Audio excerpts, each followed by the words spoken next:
Good morning, ladies and gentlemen. The Committee on General Government Operations, Appropriation, and Housing is now called to order.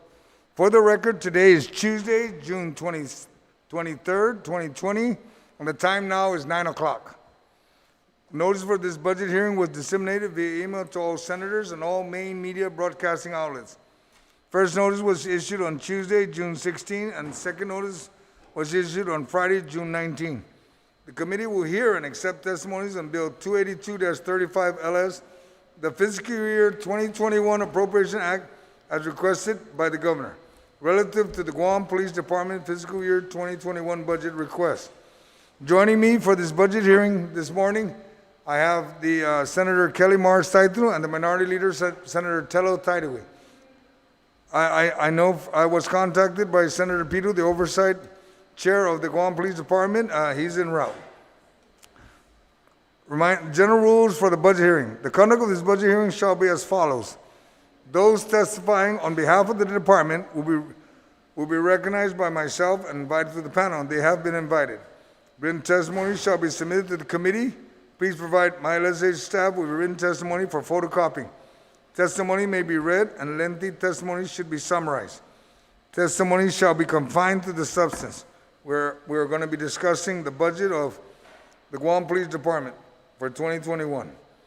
Individuals will be allowed to present oral testimony, provide oral testimony. Once you're done, you may be asked to remain in the room for a question or for additional testimony as may be desired by the members of the committee. Proper form and decorum shall be practiced by all present in the public hearing room for these proceedings. Individuals who fail to maintain proper form and decorum may be restricted from providing oral testimony and or may be asked to leave or be escorted and removed from the room. When you speak, please make sure that the microphone is on and that you speak into the microphone. Please state your name and title for the record. At this time, I ask the panel members from the Guam Police Department to rise and for our sergeant at arms to please swear them in.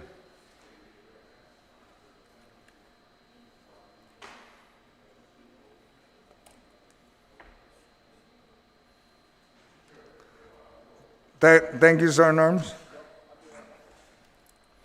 I'd just like to advise the members, my colleagues, that Major Chong will be speaking on behalf of the Guam Police Department. The Chief of Police is currently on sick leave, and also we are joined by Senator Therese Terlai.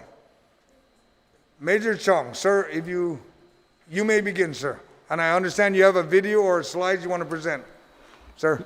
Yes, sir. As we go through the budget narrative, I have an officer in the back who's going to present the slides as I move forward with the testimony from the chief.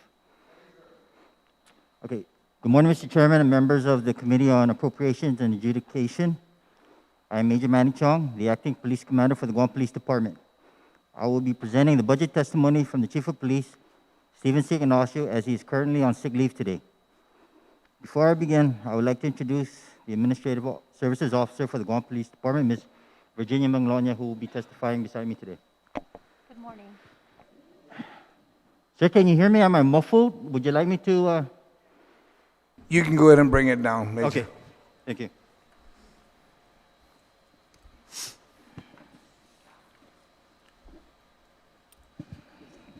Manana Sizuas, Janafade. Good morning, Mr. Chairman and members of the Committee on Appropriations and Adjudication. I am Stephen C. Ignacio, Chief of Police for the Guam Police Department. I am here in my official capacity along with key members of the Guam Police Department to render testimony on the fiscal year 2021 Guam Police Department budget review process. What you see on this screen is the agenda for this morning's testimony.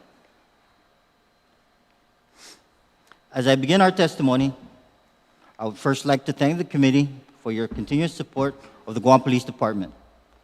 And I look forward to a continuous collaboration between GPD and this legislative body to ensure that the police service is at a level expected by the people of Guam while operating as efficiently as possible to ensure that we achieve the best return on our investments for every single dollar spent in our budget.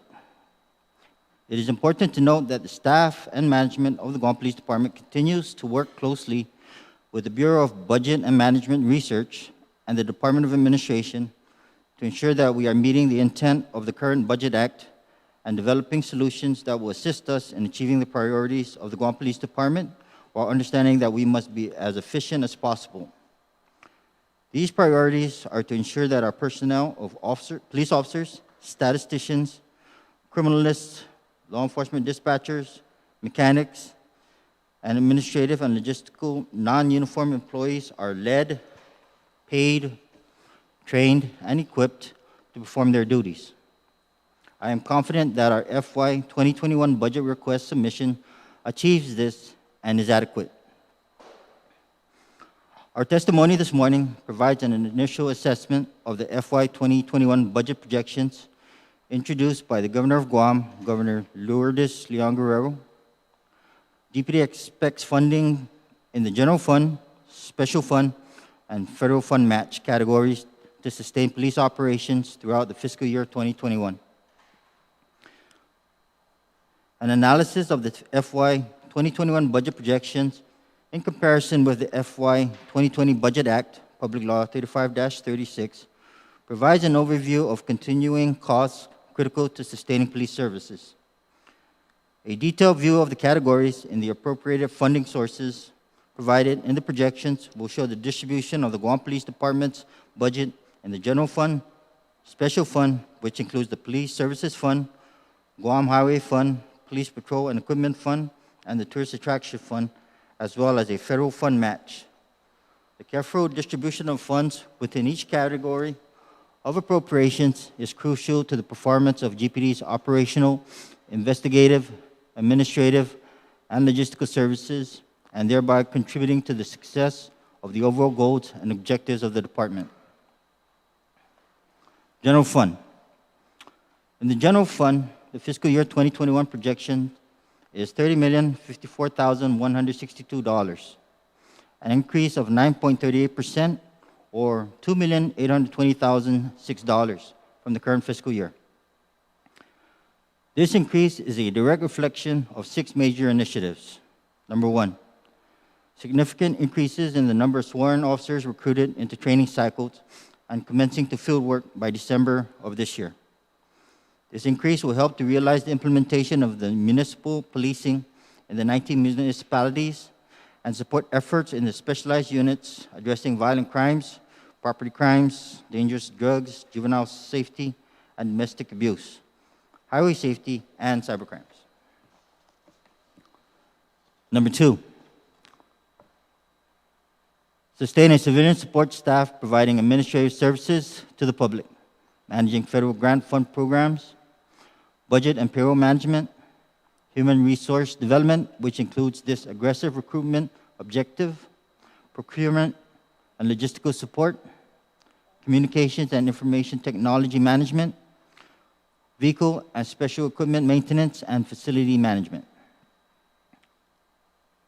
Number 3, increase fleet, equipment, and the supplies for the line units in the operations and investigations bureaus, which includes firearms, portable radios, and replacement batteries, and taser replacement cartridges. Number 4, Safe Streets Initiative, the recruitment of up to 100 officers. Number 5, Evidential Control Facility, groundbreaking. And number 6, grant-funded projects, Jigo and Talafofu precinct facilities. Personnel Services. Personnel Services projections for FY 2021 combine both general funds and special funds for a total request of $33,180,013 to sustain the current force and future growth, primarily with sworn officers. GPD currently employs 299 sworn officers and 66 civilian support personnel for a total of 365 employees. The current fiscal full-time equivalency allowance is 371. And for fiscal year 2021, we are requesting to raise this level to 451 FTEs to accommodate more sworn officers. Inclusive of the continued support of 21 POTs who commenced to the field on February 21, 2020, GPD is administering pre-screening requirements for a total of 51 remaining positions funded this fiscal year for police officer trainees. From these police officer training positions, 29 candidates have been interviewed. 2 candidates are currently on military deployment, and 3 candidates declined to be interviewed. Candidates successfully recruited are expected to begin certification training sometime during fiscal year 2021. The remaining positions will be filled by applicants expected to undergo testing with the Department of Administration in the coming months. Additional positions for sworn and civilian support personnel is ongoing with the following positions being filled. 3 detention facility guard positions, pending a supplemental certification list of candidates for interview. 1 detention facility guard leader position. GPD submission of a position description to DOA for announcement. 2 program coordinators, 1, pending a supplemental certification list of candidates for interview. 1 police records clerk supervisor position, certification list received by GPD on June 17, 2020. Interviews will be scheduled in the coming weeks. 2 police records clerk 2, pending certification list of candidates for interview. 8 police record clerks 1, pending a certification list of candidates for interview. 2 customer service representatives, GPD submission of position description to DOA for announcement. 1 administrative assistant, GPD submission of position description to DOA for announcement. Overtime expenditures. It is important to note that the Guam Police Department has seen a steady expenditure of overtime in the recent fiscal years, and with the exception of overtime expenditures directly related to the COVID-19 operations, that an allocation of $200,000 in fiscal year 2021 will be sufficient to support operations. This represents an assertive management of manpower and services provided by our officers assigned to line units in the Operations and Investigations Bureau of the Department. GPD has worked with the administration to curtail certain operations and have realized decreases in this expenditure. Together with the division chiefs and commanders, bureau chiefs monitor their respective overtime allocations on a biweekly basis and are empowered to implement direct measures to stay within the allocated amounts. It is noteworthy to mention that as of pay period ending May 5th, 2020, the Guam Police Department expended $592,409.31 for COVID-19 operations in overtime, and expect that reimbursements from the federal government will continue to cover these costs. Miscellaneous projections. The Guam Police Department projects an expenditure of $1,075,000 for utilities, inclusive of power, water, and network connection services. GPD is collaborating with the Office of Technology on the movement of administrative services to an online environment, and market research is ongoing at this time. GPD's projections in the general fund miscellaneous categories are $970,970, which includes a federal match of $700,970 to administer the Recreational Boating Safety Grant Program. Also included in this category are the expenditures for the uniform clothing allowance of $150,000 and the civilian volunteer police reserve stipends of $120,000. This increase is consistent with Public Law 35-59 that doubled the monthly stipend from $250 to $500 for those reservists on duty 42 or more hours for the respective month being paid. Special funds. In the special funds category, the FY 2021 special fund appropriation request is $8,447,673, with over 90% allocated to personnel services categories to support GPD's recruitment efforts for sworn officers. The remainder of the special funds will support supplies and materials and contractual services categories, where expenditures of $169,504 and $175,000 respectively is requested in fiscal year 2021. 2020 highlights. Having provided a discussion and displayed a presentation of our FY 2021 budget proposal, I would now like to put before this committee some important highlights that the Guam Police Department has realized with the funding that it has received in the current Budget Act. For the Office of the Chief of Police, the Community Affairs Office from the Auxiliary Services Division has transformed from a single-track unit into a thriving, multifaceted unit that has accomplished the facilitation of the Team COPS approach, presented to over 10,000 students throughout the island, and has formed new partnerships with non-government organizations to increase its community policing mission. In February 2019, the Community Affairs Unit hosted a Neighborhood Watch Program leadership meeting at the Sinohanya Community Center. March of 2019, Community Affairs Section participated and partnered with the Micronesian Resource Center with their first Micronesian Youth Forum. Over 200 students participated in this event. March of 2019, Community Affairs Section facilitated our youth initiative, Chat with a Cop. Officers assigned to Community Affairs provided an outreach to middle school students from the schools that were participating with the Fadeaway event. Our officers provided a platform for the students that were identified as tier-level kids and at risk. Efforts were targeting decision-making skills and character development. April of 2019, Community Affairs Section held the second Fadeaway from Violence, Choose to be Drug and Alcohol-Free event. The event was a two-day event in which students from FB Leon Guerrero, Benavente Middle, Antillon Middle, Astumbo, Agueda Johnston Middle, Jose Rios Middle School, and clients from the Department of Youth Affairs attended the event. The event featured a partnership with Manyalu, Guam Behavioral Health and Wellness, the Department of Education, LMS Guam, and the Guam National Guard's Counter-Drug Task Force. The focus of the event was providing opportunities for tier-level students to participate in the educational outreaches that focus on suicide prevention, drug and alcohol prevention, career opportunity, and healthy lifestyle choices. There were over 150 kids who participated in this event. April of 2019.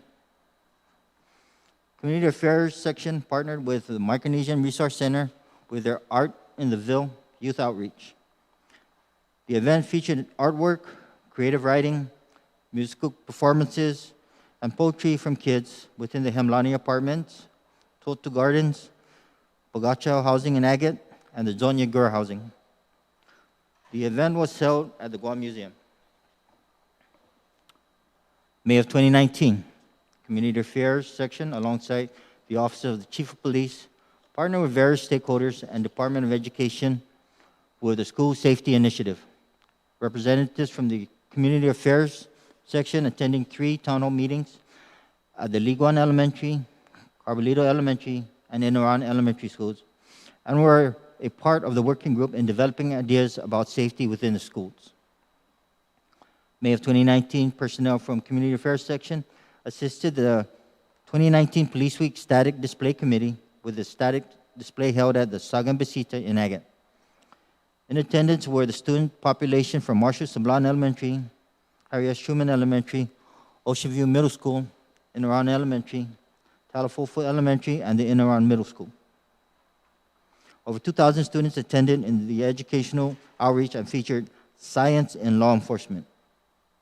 The static display featured our local and federal partners in which demonstrations and table displays were made available for the enhancement of the theme. July of 2019, Community Affairs partnered with the Department of Youth Affairs in launching the Junior Police Cadet Pilot Program. The Department of Youth Affairs availed their 3 resource centers, which consists of over 150 students. The program aimed at providing an educational platform that consisted with decision-making skills and character development. Participants also took part in the drill and ceremony curriculum that focused on discipline, teamwork, and leadership building. There are 6 schools that have participated in the Junior Police Cadet Program since its inception in July 2019. In July 2019, Community Affairs Section partnered with the Manyalu and Gura and held a family kickball tournament at Gura's Totu Gardens. Over 100 residents participated with the event, which included the tournament and an educational outreach static display. This is an ongoing partnership with Mielo and the Micronesian Resource Center. Again, in July of 2019, Community Affairs Section partnered with the Micronesian Resource Center and UOG's 4-H program in hosting a Unity Wave. The event had over 500 participants from various Micronesian communities, youth-based groups, and civic leaders.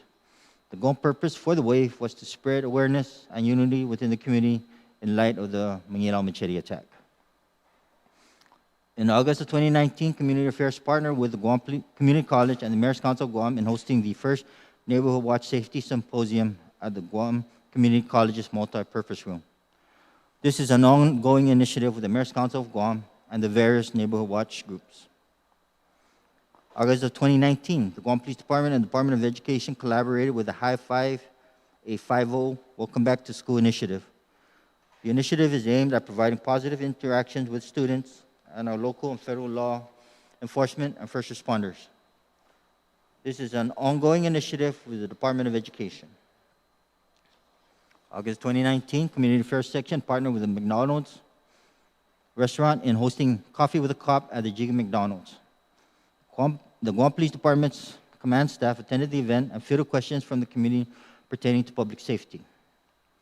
In September 2019, Community Affairs Section partnered with the McDonald's Guam restaurants in hosting Coffee with a Cop at the Hagåtña McDonald's, where the Guam Police Department command staff attended the event, fielded questions from the community pertaining to public safety. In September 2019, Community Affairs participated in the Guam Realtors Safety Summit at the Westin Hotel. October 2019, Community Affairs Section partnered with the McDonald's Guam restaurants in hosting the National Coffee with a Cop at the Hagåtña, Harmon, Tumuning, and Giga McDonald's. October 2019, Community Affairs conducted numerous high school outreaches pertaining to safety and stranger danger. November of 2019, Community Affairs Section continued meetings with various Neighborhood Watch program groups throughout the island. December 2019, Community Affairs partnered with the Department of Education and Guam Football Association in hosting the second annual Fade Away from Violence kickball tournament at the Guam Football Association training facility in Harmon. Over 21 elementary schools participated and over 400 student athletes competed in the two-day event. Special projects. First project is properly disposing of 60 vehicles clearing the old impound lot in Teason. Number 2, official groundbreaking of the joint project with the Guam Community College and the Guam Police Department for Guam's first DNA laboratory on October 4th, 2019. Number 3, established membership with the Tow Truck Advisory Group and the Transportation and Security Subcommittee of the Cannabis Control Board.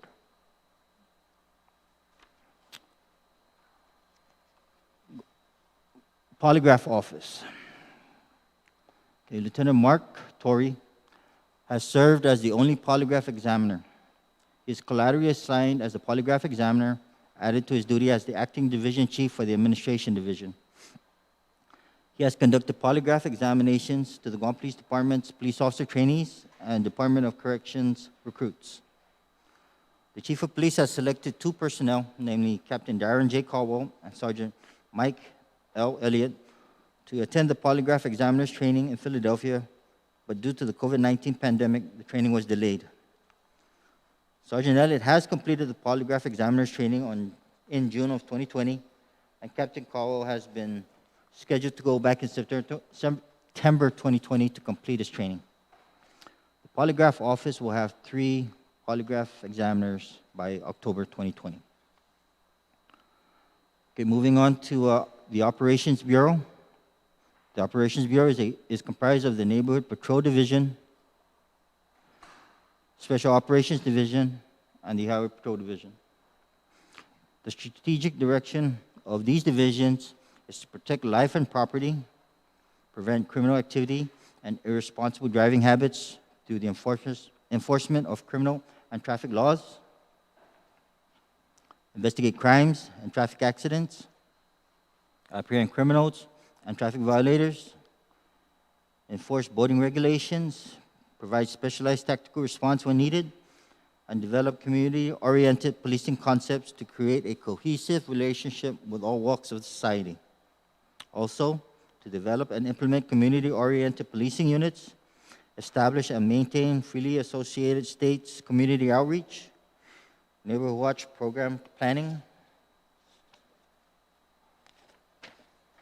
and implementation, business watch program planning and implementation, street-level drug interdiction, adopt training programs to prepare personnel for the PFQT, establish personnel training on how to handle people with physical and mental disabilities, roadway safety, and maritime safety.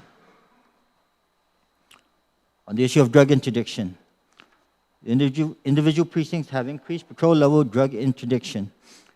There are efforts to provide training for patrol personnel in identifying new forms of illegal drugs that are coming or may come into the island, such as fentanyl, cocaine, and spice.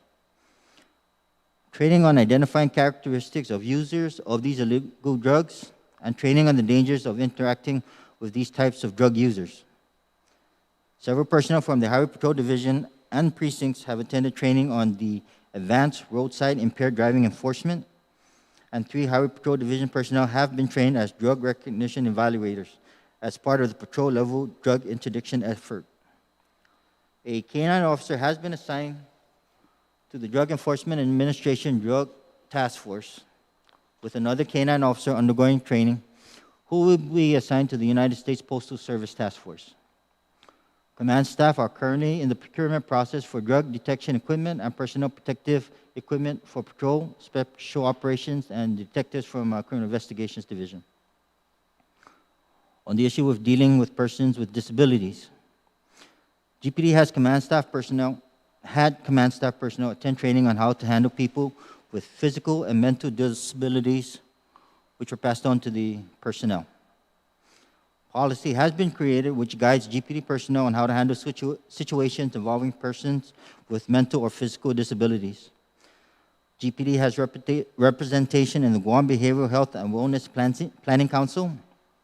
Policy has been created that provides contact numbers for mental health professionals to GPD personnel should they encounter situations that involve persons with mental or developmental disabilities. There is ongoing coordination of training with the Guam Behavioral Health and Wellness Planning Council partners to educate personnel on how to deal with persons with mental or physical disabilities. On the issue of overtime mitigation plan, due to the financial constraints placed upon the Guam Police Department, overtime accumulation for non-emergency functions such as requests for police assistance for different community-related events will be scrutinized. Operations Bureau had to adjust the way we provide police assistance for the different events to minimize overtime, but still provide some type of assistance. Overtime accumulation is still a reality due to other tasks and functions of police personnel, such as providing testimony for judicial proceedings and traffic court, and the need to complete police reports when a person is arrested, booked, and confined. The following are efforts to minimize overtime accumulation in the Operations Bureau. Use civilian volunteer police reserve officers as much as possible to conduct police services requests. Special weapons and tactics certified command staff shall assist in the execution of search warrants by the Criminal Investigations Division. Command staff may assist Marine Patrol in conducting federally funded grant enforcement obligations. There's a creation of a grand jury pool where Sergeant twos and lieutenants testify before the grand jury on behalf of officers who are off duty. Personnel shortages at the precinct shall be addressed by supervisors checking with the other precincts for availability of personnel to meet the threshold of 1 supervisor, 1 desk watch, and 4 patrol officers. Activation of personnel for overtime shall start from the lowest ranking personnel before activating more seasoned officers. On the issue of attrition, since January 1st, 2019 to the present, there have been a total of 29 personnel who left the Guam Police Department for the following reasons: termination, retirement, left for better opportunities. Two officers passed away. 3 officers are currently serving military duty. 3 officers are on extended sick leave. And 1 is the acting director for Department of Corrections. Of those 29 personnel who left GPD, 20 were from the Operations Bureau at the Precincts and Special Operations Division. This decline in personnel was alleviated by the 21 new police officer trainees from the 10th police cycle who graduated on February 21st, 2020 and are assigned to the precincts. On the issue of personnel distribution, the issue of personnel shortages is addressed by the equal distribution of the 21 newly graduated POTs to the 4 precincts, at the same time distributing military personnel and personnel with medical issues equally. The manpower shortage is felt throughout the whole department, and the managers of the different sections are addressing their manpower shortages by being creative with their work schedules. One of the issues that exacerbates the manpower shortage is that personnel are joining the military and personnel are on military deployment and on military orders. There are a total of 56 total officers who are in the National Guard or Reserve. The military duty, there are 3 GPD personnel currently on active military duty, and they have been on this status for several years. Again, the issue has been addressed by just redistribution of personnel at the precincts. On the issue of unfunded mandates, there are several events that the Guam Police Department is mandated to provide security that accumulates over time that are not specifically funded. These events are the primary election, which requires about 90 personnel.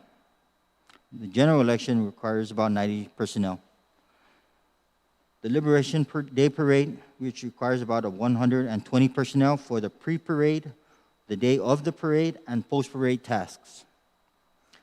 Micronesian Island Fair, which requires 12 personnel per day for 5 days. The Coco Race, which requires traffic direction for 13 traffic control points, roving security, and internal security, totaling 46 personnel. The Guam United Marathon, which requires traffic direction for 18 traffic control points, roving security, and internal security, totaling 56 personnel. The Labor Day Picnic, which requires traffic direction, roving traffic enforcement, satellite parking security, and internal security, totaling 30 personnel.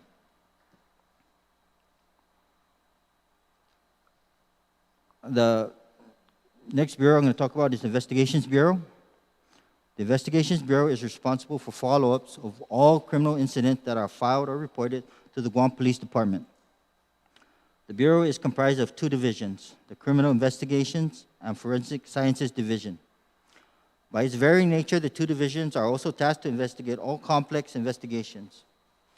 This is to include, but not limited to, all death investigations, complex and high-value thefts, offenses involving minors, drugs, vice, and white-collar crimes.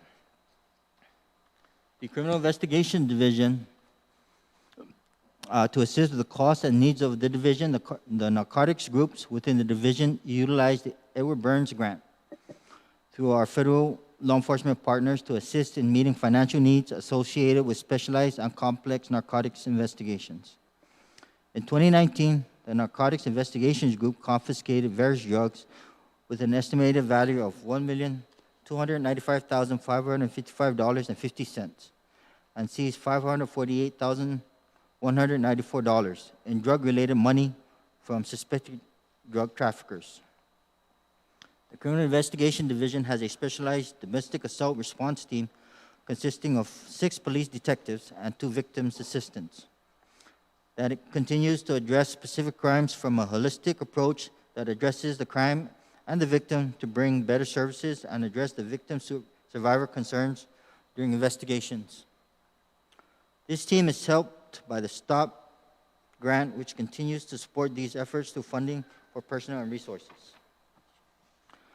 The Juvenile Investigation Section has partnered with the Department's Auxiliary Services Division and the Island Schools with outreach activities and police presence during some school functions to provide not only safety and security, but continues to develop relationships between the police and our island school children. These activities are an important investment into our island's youth. The division has made adjustments to schedules when needed to try and minimize overtime expenditures and still be able to address the large caseload and demands for follow-up investigations that are handled by the division. The division's leadership also has occasionally formed task forces to address noticeable increases of specific crimes that focus on incidents or issues that concern the island and demand focused attention to resolve. For Forensic Sciences Division, Forensic Science Division is responsible for the at-scene, field investigation, and crime scene processing for the collection and analysis of evidence for the purpose of forensic court presentation. Such evidence is collected by crime scene investigators or responding patrol officers.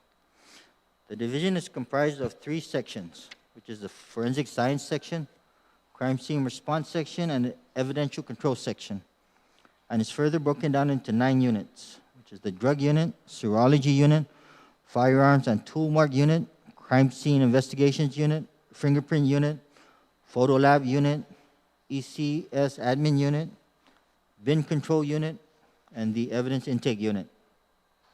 In the very near future, FSD will be incorporating the DNA lab as part of its analytical repertoire. To accomplish this mission, the FSD relies heavily on the Paul Coverdell Forensic Science Improvement Grant Program. The Coverdell Program awards grants to states and units of local government to help improve the quality and timeliness of forensic science services. Among other things, funds may be used to eliminate a backlog in the analysis of forensic evidence and to train and employ forensic laboratory personnel as needed to eliminate such a backlog. The division also relies partly on the Sex Offender Registration and Notification Act, also known as the SORNA grant, which pays for supplies. In order to maintain the forensic science lab building, the FSD makes use of the Judicial Building Fund. As one of its main projects, the division is moving forward to apply for the ISO accreditation in December 2020 and hopes to receive accreditation by January 2021. The division is awaiting groundbreaking sometime in 2020 for the construction of the new Evidential Control Section building to be located in the municipality of Jigo. Department of Interior funds has been secured at $3,741,642. Approval with the Army Corps of Engineers along with the Department of Interior to move forward with the construction has been given. All that is pending is to move the project forward towards its completion is for an invitation to bid for a design build. Finally, the division is working on identifying a funding source to work on the accreditation of its evidential control section to the IAPE, which is the International Accreditation of Property and Evidence Standards. Next bureau will be the Services Bureau. In our Services Bureau, the Administrative and Support Division's efforts to achieve strategic goals is seen in the application of fiscal year funding to all programs supporting efficiency in the Department Operations and Investigation. GPD currently manages 22 federally funded grants and sub-grants that support major programs throughout the recent fiscal years. The most recent and notable grant programs are fundings for 15 police officer recruitment, which is $1,660,578. The GPD Communications Upgrade, $1,170,000. Evidential Control Facility, $3,741,642. Police Patrol Vehicles, $1 million. And the Recreation and Boating Safety Grant, $1,045,028. A total of $8,617,248 in grant funding is available at this time, and we continue to seek out funding opportunity announcements to support our operations. The Department of Interior grant funding for patrol vehicles of $1 million will allow the procurement of 2 transport vans, complete for a total of $127,990. 12 patrol vehicles pending announcement by GSA for a total of $631,800. Police radios and emergency lights and siren, $240,210 reserved. In close collaboration with the Department of Public Works, GPD expects the groundbreaking for a new evidential control facility in the village of Jigo in the next fiscal year. This facility will be built on 3.5 acres of property that is also intended for a precinct facility. Services Bureau personnel were activated to perform duty in support of GPD's COVID-19 missions at the onset.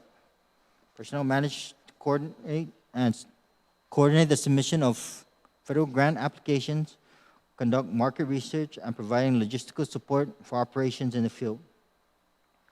On June 12, 2020, GPD received a substantial amount of much-needed personal protective equipment for public safety operations, which was as a result of collaborative work by the Bureau of Statistics and Plans, administrating the FY 2020 Coronavirus Emergency Supplemental Funding Program. Conclusion. In conclusion, as we move forward into our FY 2021 budget submission, the Guam Police Department is requesting a total of $39,202,805 in funding. This request is a $2,378,903 or 6.7% increase from our current fiscal year 2020 authorized expenditure level. We are confident that this will sustain our current progress of improving our level of police service.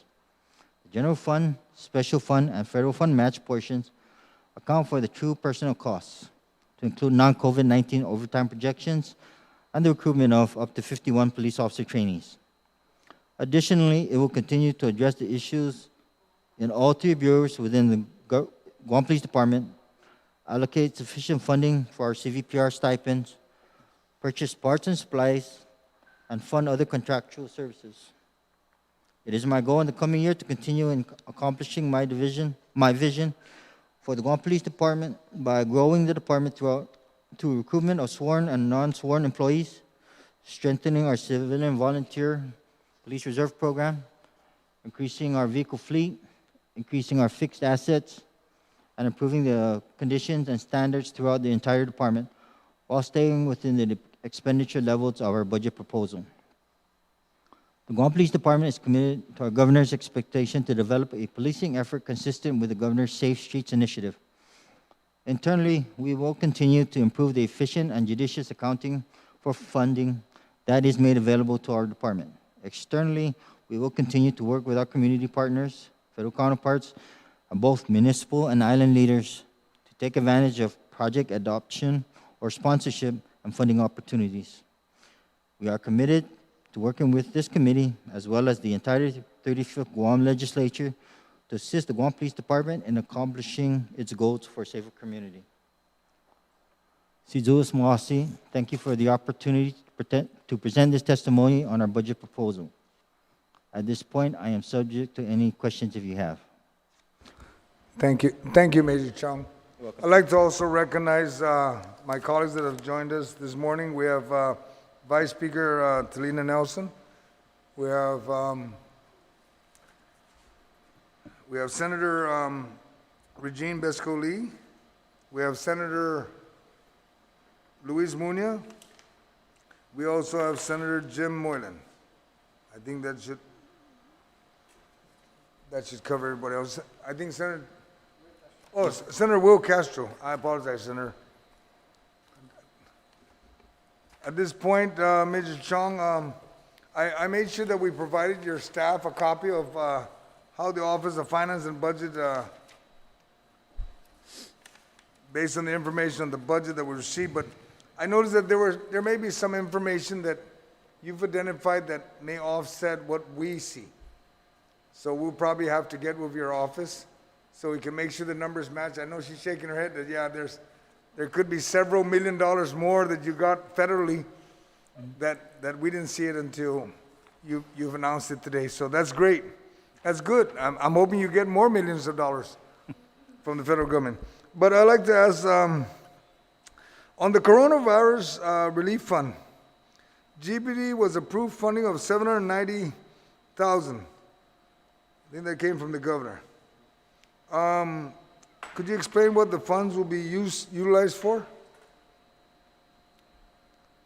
Where was the funding from again, sir? Apparently, I was actually on military leave at the time. Okay, so when I came back in. Okay, the funding was from the governor. It's the Corona Relief Funds. GPD was approved funding of 280,000. Are you aware of that, or? Yes, I was just, like I said, I was out. If I can. If you could identify who you are so that everyone will know. I am Virginia Magnolia, the Administrative Service Officer for the Guam Police Department. Okay. Okay, could you explain that funds, if you did receive it? Or what do you plan on using it for? I'm hoping it's for patrol cars or police officers, you know. Well, aside from the supplies and equipment that's needed for protective gear for the officers as well. Okay, so that's what the police department's gonna earmark that money for then? So far? So far. Okay. I can get back to you with more information on that. All right, I really appreciate that. With the assistance of that funds, how will that impact what is budgeted already? Is it supposedly to fill what you weren't budgeted to begin with? The reason why I ask that is because, you know, in every budget, you got miscellaneous on logistics, right? You know, your protective gears and stuff like that. And if it wasn't budgeted for the police department, I know Major Chung know where I'm coming from, then this was supposed to supplement what shortfall you have. Yes, it will. Okay. Okay. And Also, Senator, you know, because we had a lot of emergency type of tasks, okay, that money is to fund those tasks. You know, we have so many tasks, sir. It'll add another hour just explaining all the different tasks that we are currently doing and what we've done before and what we are anticipated to continue to All right. provide. So understood. that would be for overtime also. Okay. In 20, you know that in the current fiscal year, the authority was given to utilize FY 2019 lapse funds to hire police officers. Were there any officers hired? And if there were, what is the balance of the lapse funds? We are currently going through, we currently have a certification packet interviewing applicants right now. But due to the COVID, it was placed on hold. We are now starting psych evaluations for the remaining 19 applicants, which is today and tomorrow. And then we need to continue on to the polygraph, with the polygraph. But in reference to 2019 lapse money, which started, you know, October last year, how many officers were hired, if any? We haven't, with the continuing funding that was given to us from 2019, we are just now trying to recruit the POTs in this fiscal year. All right. And you're looking at 19?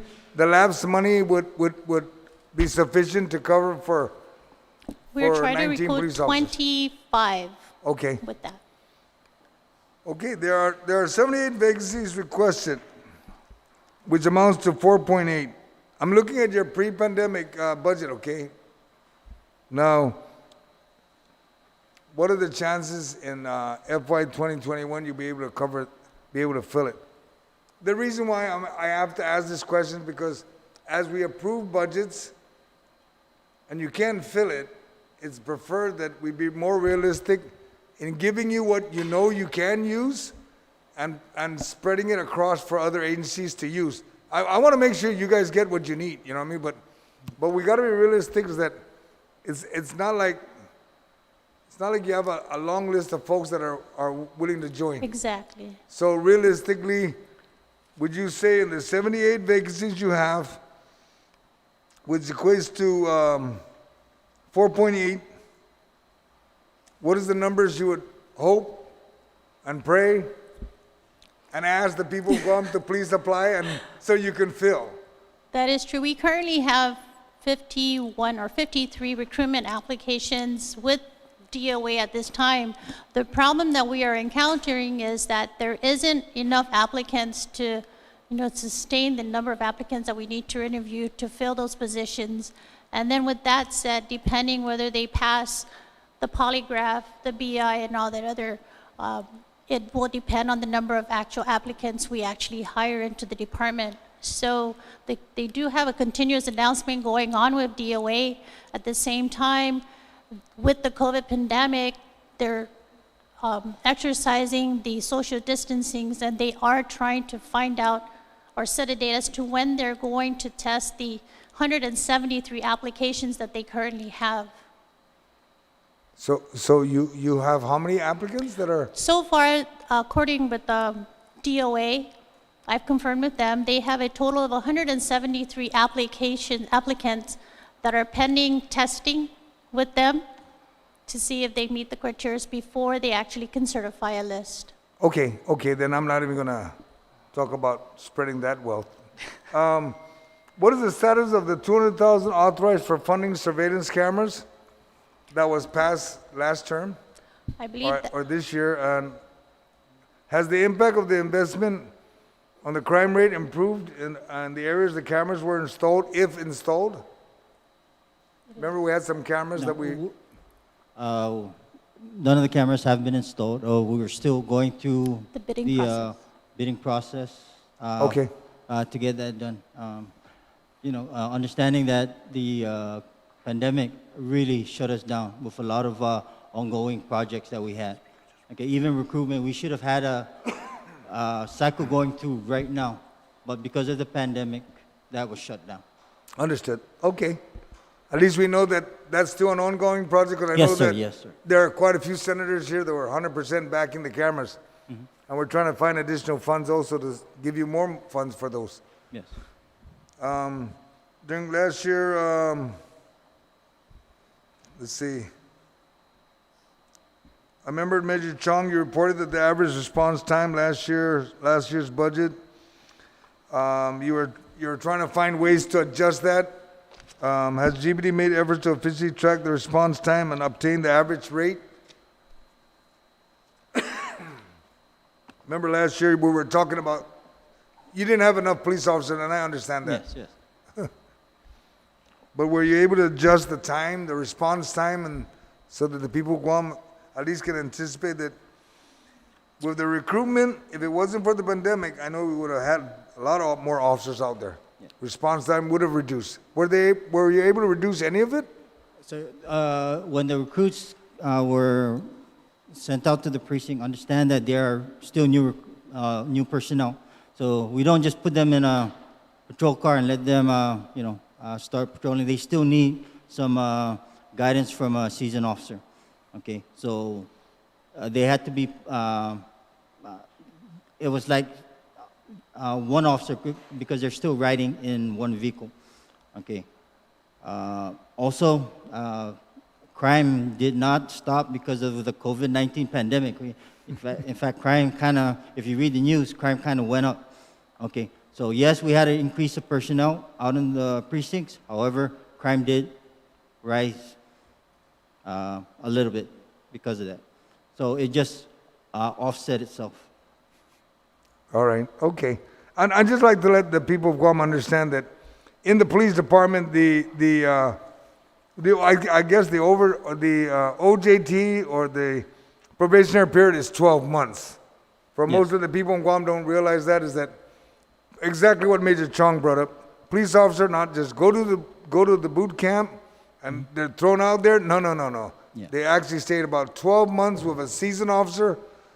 And then even after that, some of them still are kept on the side and says, no, we need to continue training you to protect our people of Guam and to protect the police department. Yes, sir.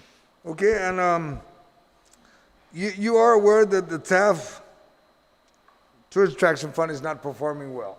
And then the Tourist Attraction Fund that you would hope that you would get funding, just be mindful that if it doesn't produce, that means it's less to the department. So I hope that the department will be anticipating worst case scenario. If it goes down, everybody will end up taking a bite.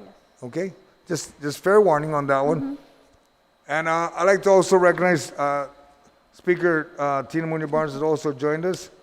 And I will begin with first the Oversight Chair, and then we'll proceed to the Speaker, Vice Speaker, and then we'll move along with the other senators.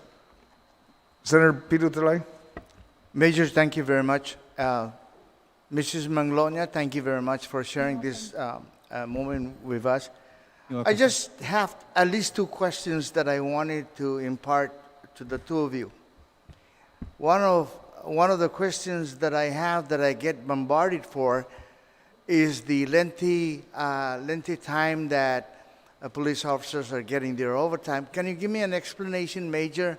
Why is it that the fiscal year is almost over for this budget for 2020, and yet they're still, and I understand that they're in the process of cutting the overtime payments, but I just don't see these guys waiting for months to get their overtime. Major, can you give me that, and why is it?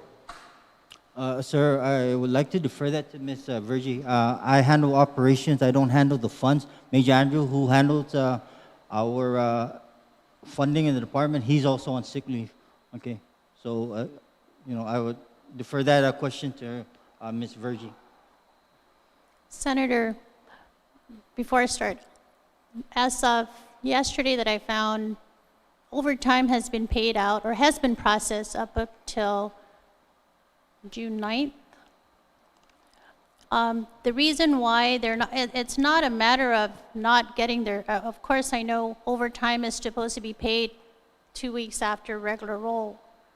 But as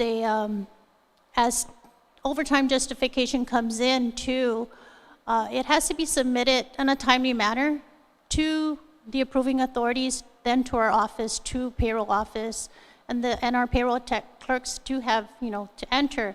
That entails goes straight to DOA. At the same time, I have to make sure, as a certifying officer, to ensure that there is funding in there before any overtime is paid. And due to the shortage of manpower, the payments of overtimes on a biweekly basis has skyrocketed in certain pay periods, but it's not that it's not being processed. It could be that timesheet justifications are not submitted on a timely manner. We do have certain payroll doesn't process payroll every single week.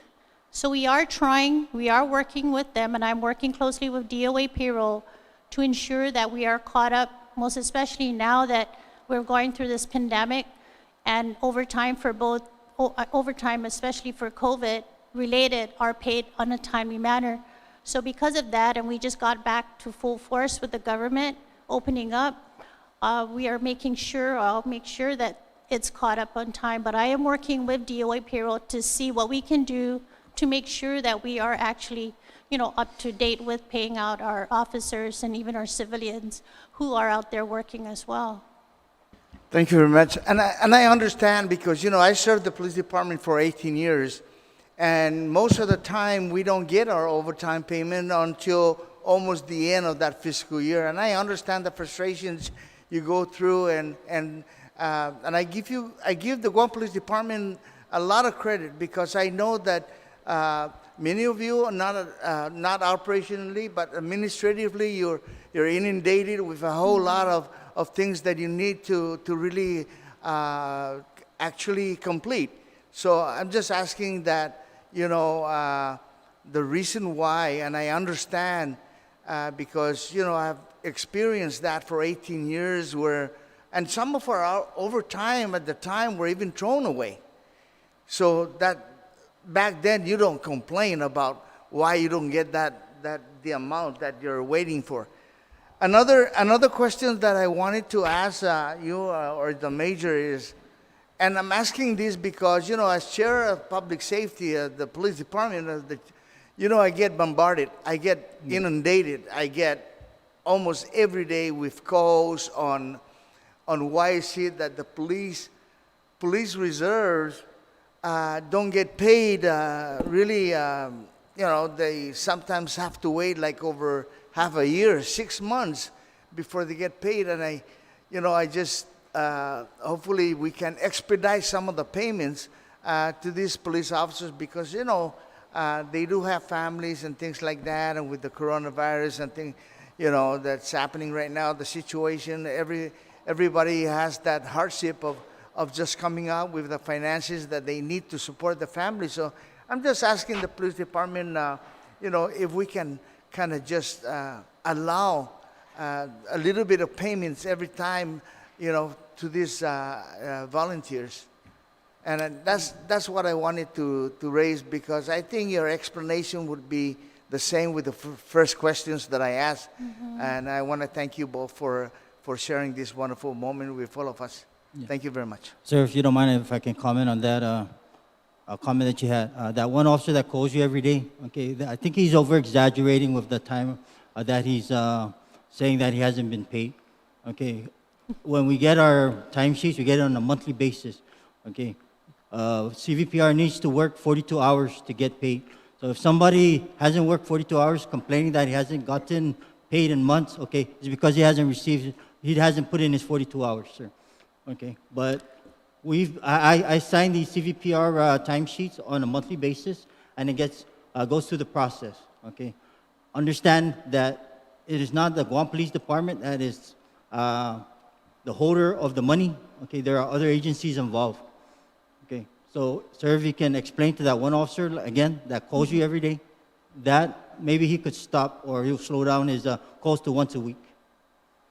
But Okay. Major, you do have yes, the sir. money. We- You do have the money to pay all the overtime and, for the police reserve and the regular police officers for their overtime and the payment that they need. You Yes, have sir. enough money for 2020, right? Yes, we do. Yes. Thank you very much. All right, sir. Okay. Maybe we need to figure out a way how to kind of earmark funds for law enforcement so you can process and not have to worry too much of the delay of the allotment coming to you folks. Because I think that's one of the problems you're having. That's why you talk about cash, right? Well, with the CVPR stipends being paid out, we are currently, I submit once I receive. Once I receive the certification from the chief, and I do verify, do my due diligence, and I understand that these guys work 42 hours, and it's only paid to them on a monthly basis.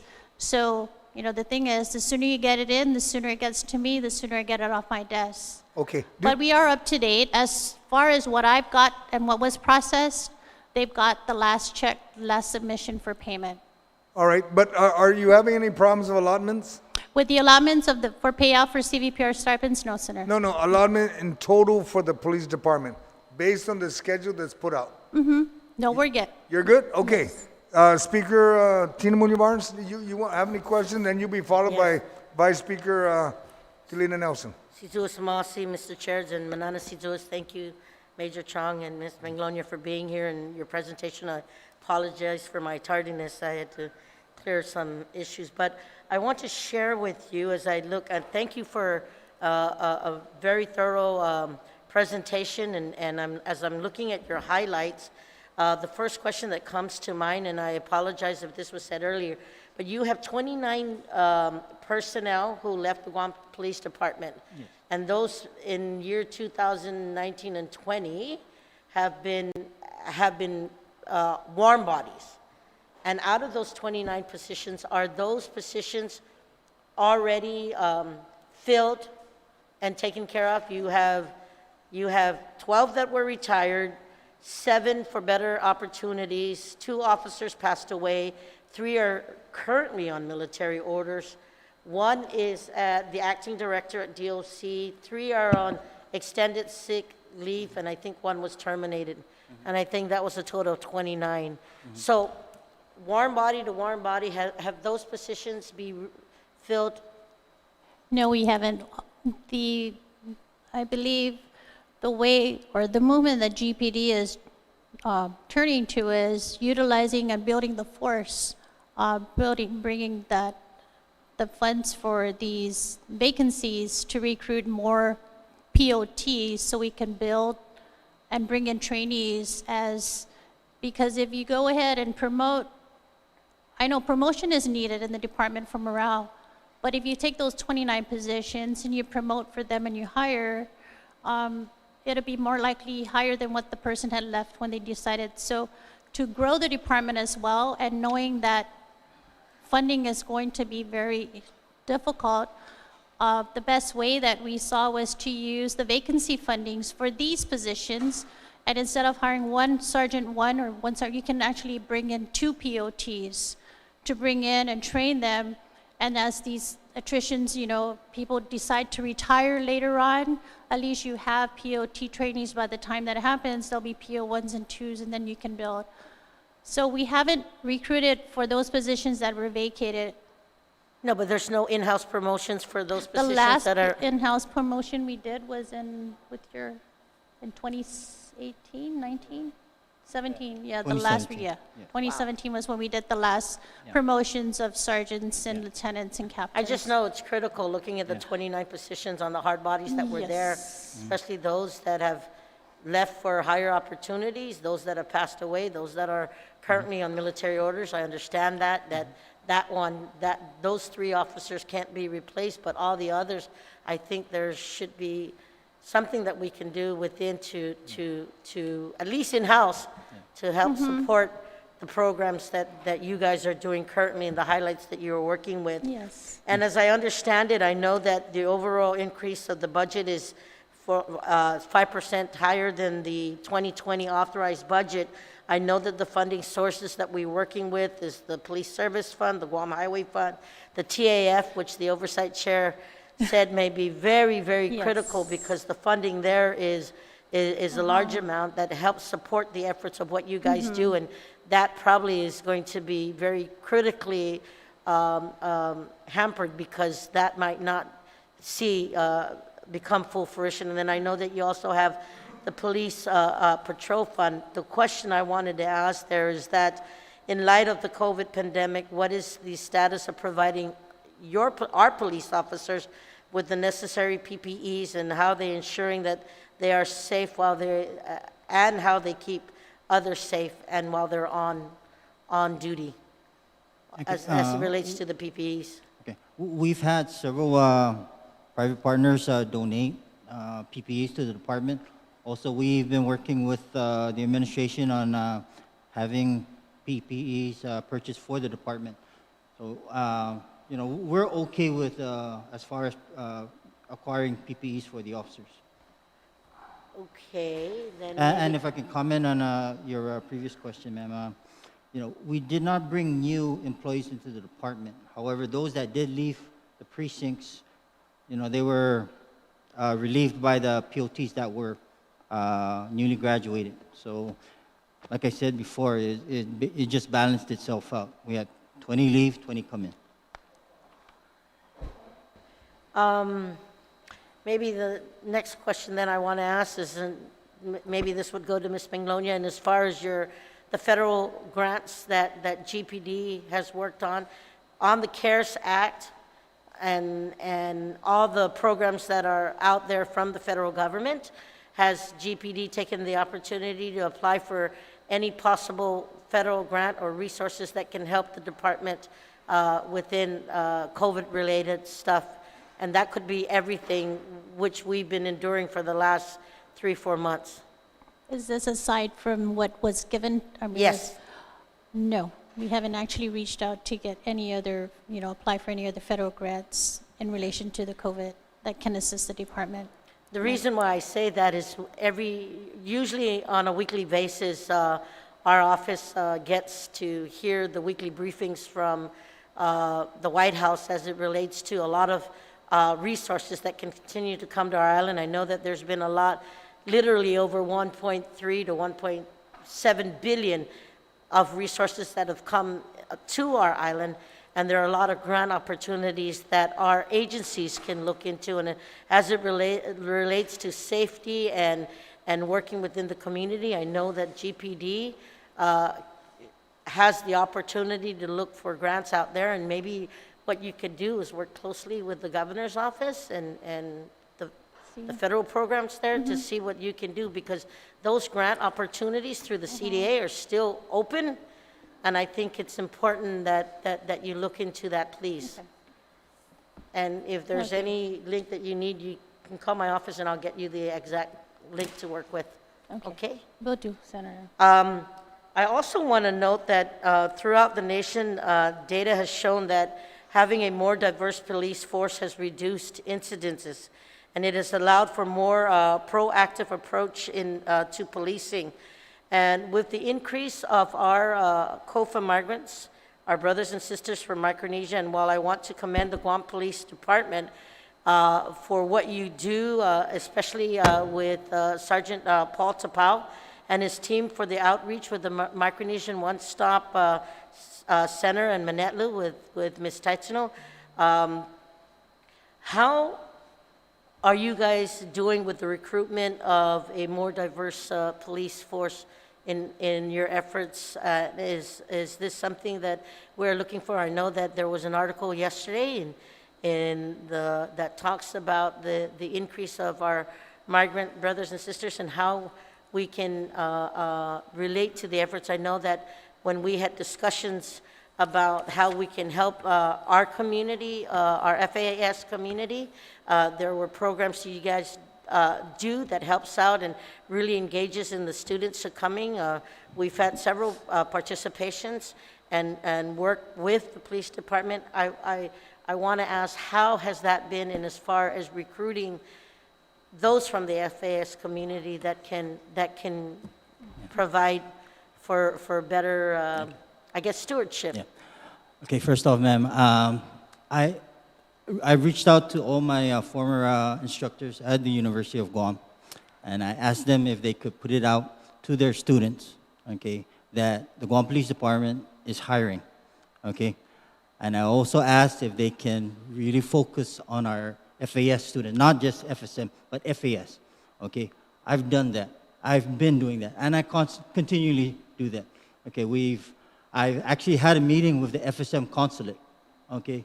And I asked her if she can put some type of information out to their community, okay, to invite people that qualify for the position, okay, to apply, to better their lives, to have a career that they can support, a profession where they can support their family. I even created a checklist on how to apply for the police, for government jobs, not just police officers, but government jobs as a whole. I even provided the website where they could apply for these jobs. We've done job fairs, okay, in different areas in the United States. Wherever they have and they invite GPD, okay, we're there. And we are reaching out to people to apply for the Guam Police Department, okay. I've told an FSM leader that I've done more for the FSM community than they have, okay. The Guam Police Department is trying to be a diversified department, okay? We reach out to people. You can only ask somebody so many times, hey, why don't you apply for the Guam Police Department, okay? It is not a job that is for everybody, okay? Constantly seeing the underside of society is not something you want to bring home to your family every day, okay? It's a certain type of individual that can be a police officer, a successful police officer. Okay? Because we have police officers in the department right now that, to me, need to reconsider their employment choices. Okay? Okay, but we're doing our best. Okay?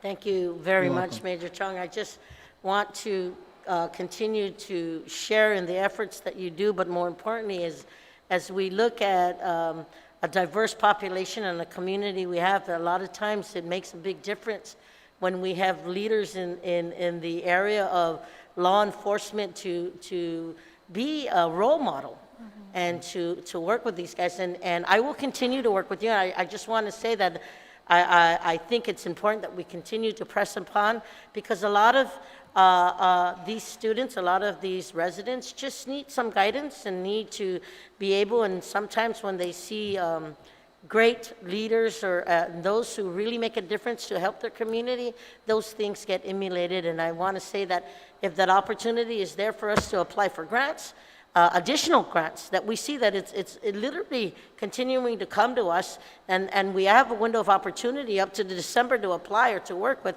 I think we should look at those matters first and not let it slip by us.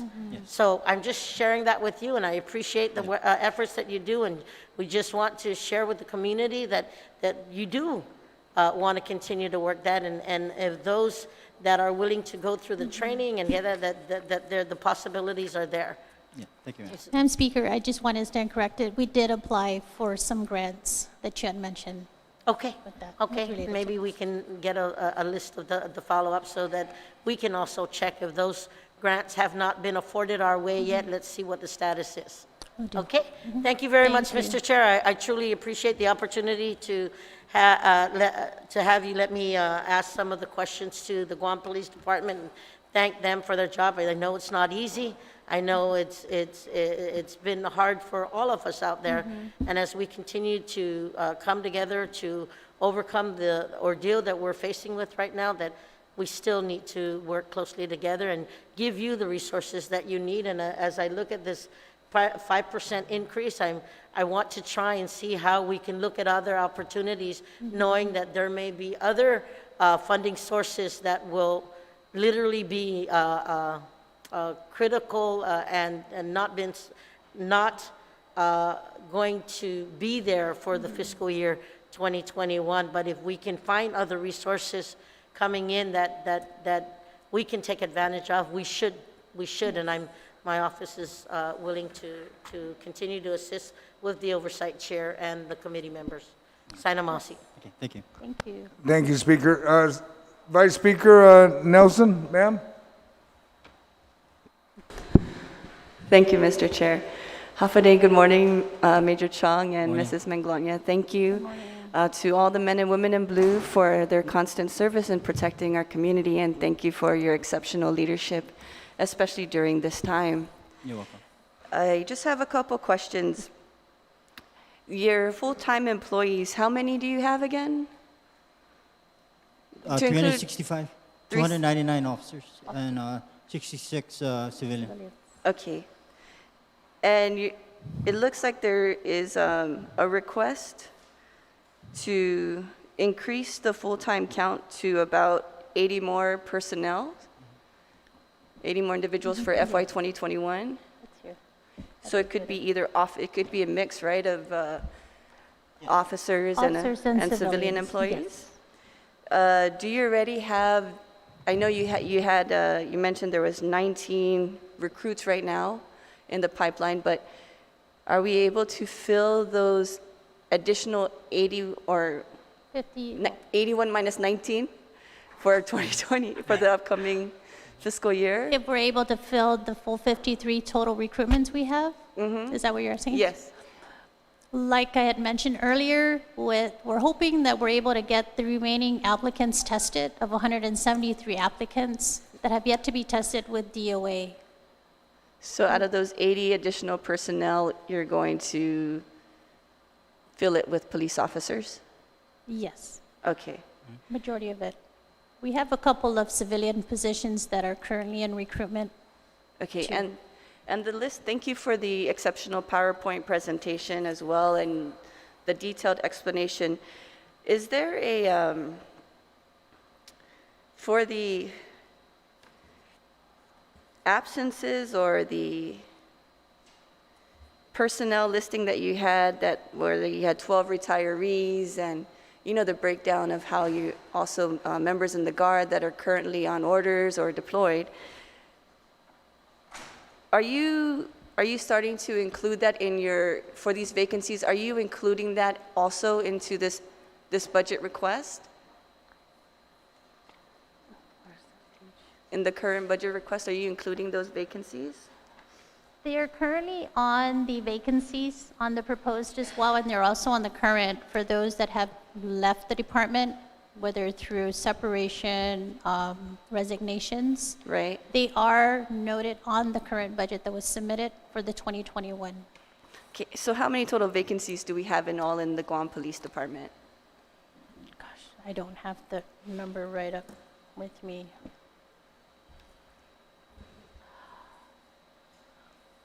Just not- do you have-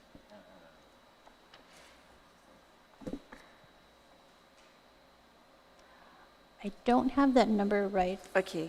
this moment. Mr. We Chair, can may get I- it to you later, ma'am, if you don't mind. Mr. Chair, may I request that we get a copy of the list of vacancies in the Guam Police Department if we are going to fund them into the next fiscal year? Yes, And- ma'am. Thank you, Mr. Chair. And then there was your FY 2020 authorized level, and then the agency's request is, the difference is $3 million. What is the purpose of the increase? The increase is basically the recruitments of the POTs. Okay, The increase from what we are projecting to recruit on the current continuing account from FY19 of about 25 officers.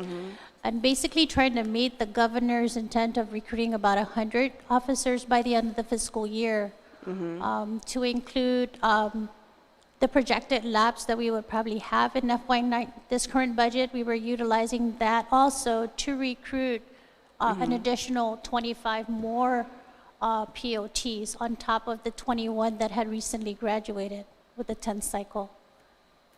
So the increase on the numbers is mainly on our personnel side of the house, with the recruitments of the POTs and the additional civilian personnel, which is for our records and ID section, from the supervisors to the police records clerk 2s and the police records clerks 1s. okay.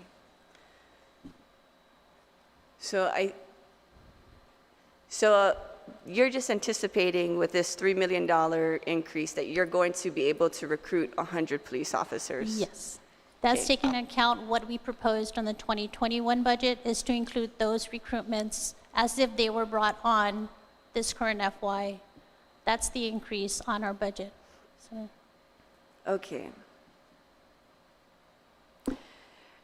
I know there was mention about of $790,000 from CARES funds for supplies and equipment, but have you received any money from the CARES funds to provide for payroll? no. No? I believe we are working on the funds, I believe, to load, but we did get the funding, but we have yet used but there was no funding for payroll. I believe it was all for PPEs, all supplies, reimbursements of that. Okay. That's unfortunate. How many operational vehicles do you have in the force today, in the agency? You know why I'm You're talking asking about the question the is whole because... department? Yeah, within your department. I can give you a roundabout figure, ma'am, but I need to get back with you after I check with our vehicle fleet maintenance personnel to get that number. We have about 120 operational vehicles. Okay, Major Andrew, who, like I said, he's on sick leave today. That's his shop that handles those type of or that type of information, and Okay. you know. Thank you, Major. The reason But why we I'm- will give you that information, man. I apologize for not having that ready with me. Because there might be 100 plus vehicles, but not all of them are fully operational with all the equipment needed, perhaps? That's the total vehicles, ma'am. From Your total vehicle the count. vans, the trucks, the patrol cars. Not every vehicle is 100%. We're still using vehicles that are in the amber status. They can still run, but they cannot run after anybody. So, we're maximizing on the equipment that we have because of the shortages. And then does the Guam Police Department have their own maintenance Yes, we do. arm? Yes. How many personnel is in your maintenance division? We have two mechanics. Yes. Two mechanics. Two mechanics for your 100 plus vehicles? Yes. Are you able to For- contract any of the services out? Yes, we do. We service those out. Okay.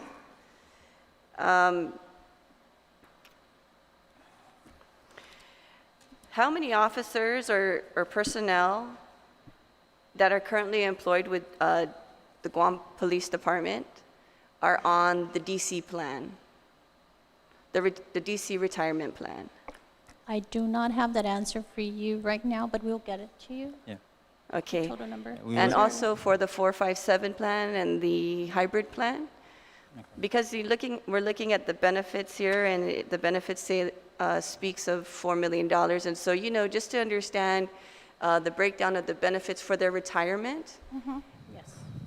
and would it be possible to provide years in service for each plan? Like, for example, if the officer is on the hybrid plan and he has or she has 15 more years of service, To make 30. Okay. and they're maybe the age of 45. So that means they'll be able to retire, when they're 60 something? 60, about What is that, 62. Yeah. 62 or something? Yeah, We'll research that info, ma'am. We'll give it to you as soon as possible. Okay, thank you. You're welcome. Mr. Chair, thank you. Just to kind of get a breakdown and understand how our officers' retirement plans are going, and really the age gap for our officers that came later on into the force, and to see, how conducive it is for them to the retirement plan, and if there's something we can do about that. Okay. Okay, thank you. Thank you, All right. Major Chung, and thank you, Mrs. welcome. Manglonia. Thank you very much, Mr. Chair, and thank you to our officers in blue and all those in the foyer. Thank you for your service. Okay, thank you. Thank you, Madam Vice. Senator Regine Lee, you have any questions? You'll be followed by Senator Therese Terlai. Buenas and half a day, and thank you very much, Mr. Chair. Thank you. Thanks to the both of you for being here and for representing the Guam Police Department. You may have been watching yesterday, but the committee had a hearing for behavioral health yesterday, and we discussed mental health first aid. Director Ariola from GPWIC mentioned that first responders have been availing of the mental health first aid training, and you had mentioned, Mr. Chong, that you're participating, or GPD is participating in the GPWIC Planning Council, so I definitely want to thank GPD for continuing to work with our mental health community, our mental health professionals in the government, to fold these programs into your policing efforts. So I really want to thank you very much for kind of establishing that and making sure that our officers are trained and ready to assist those in our community who have mental health challenges.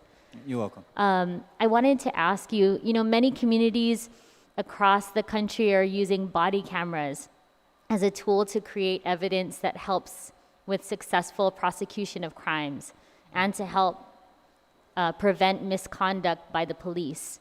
I wanted to ask, what are GPD's plans over the course of the next fiscal year to manage the use of these body cameras?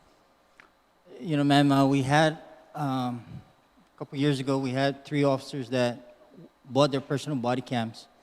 Okay, and because of that, we had to create policy on how this body camera and recordings and everything gets downloaded into some type of storage device, and then how it's stored as evidence.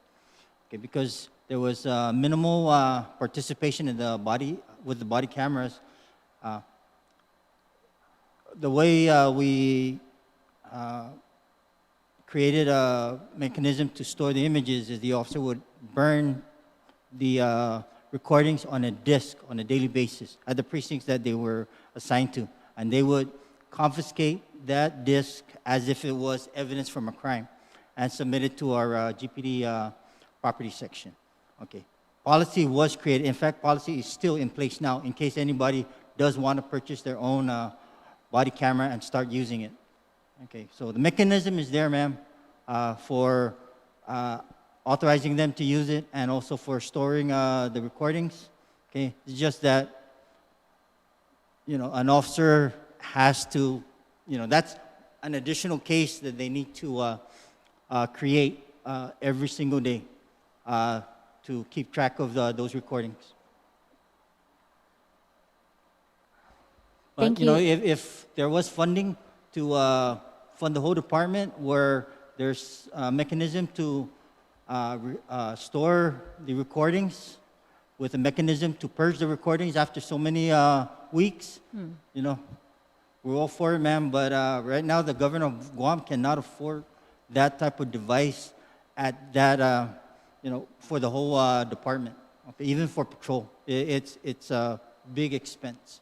Thank you, Major Chong. So You're my next 2 questions, you answered a little bit of them. So does your requested budget include funding to adequately store and retrieve these large files? I think the idea of a CD, downloading to a CD might be outdated, and there might be better ways for us to use different kinds of drives or upload to a cloud. So maybe if we could revisit those policies, and if you could provide the committee with your existing plan. You want the policy itself? Yes, if Yes, you could okay, send no it to, problem. or at least have it available for the senator's review, I think that would be really helpful. Okay. And then I just wanted to ask, does the department foresee any opportunity to have grants possibly fund the purchase of cameras or the infrastructure needed to properly store and retrieve these digital files, digital video footage? Yes, ma'am. As we progress and as technology progresses also, that is something that I will be researching. Okay. However, because of the current situation, okay, I need to pick and choose which fire am I going to put out first. Am I going to put out the health emergency fires with all these different taskings that we are given, or do I pursue something that probably won't come into the department because of inadequate funding? So yes, ma'am. Like I said, I created that policy. Okay, so I'm going to finish it, and once every officer gets their body camera, we have a mechanism to store all these images. So that way, again, ma'am, it's accountability for the officers. Okay, it works, and it's something we do need, but it's something that needs to be funded. It cannot be like the way it is now. Like you said, yes, CDs are almost obsolete. Okay, but it's the only available way based on the availability of funds and the need to store these images. That's the only way that we were able to do it. Thank you, Major Chang. Well, I'm glad that I asked the question, and I now have a better understanding of what your policies are. I look forward to reviewing them when you submit it to the committee, and then I'll probably have additional follow-up questions. I can take that offline with you. Okay. In fiscal year 2019, GPD expended and encumbered more than $1 million in your overtime account. For this year, you've been authorized up to $63,000. And then in the request, GPD is only requesting $375,000 for the next fiscal year.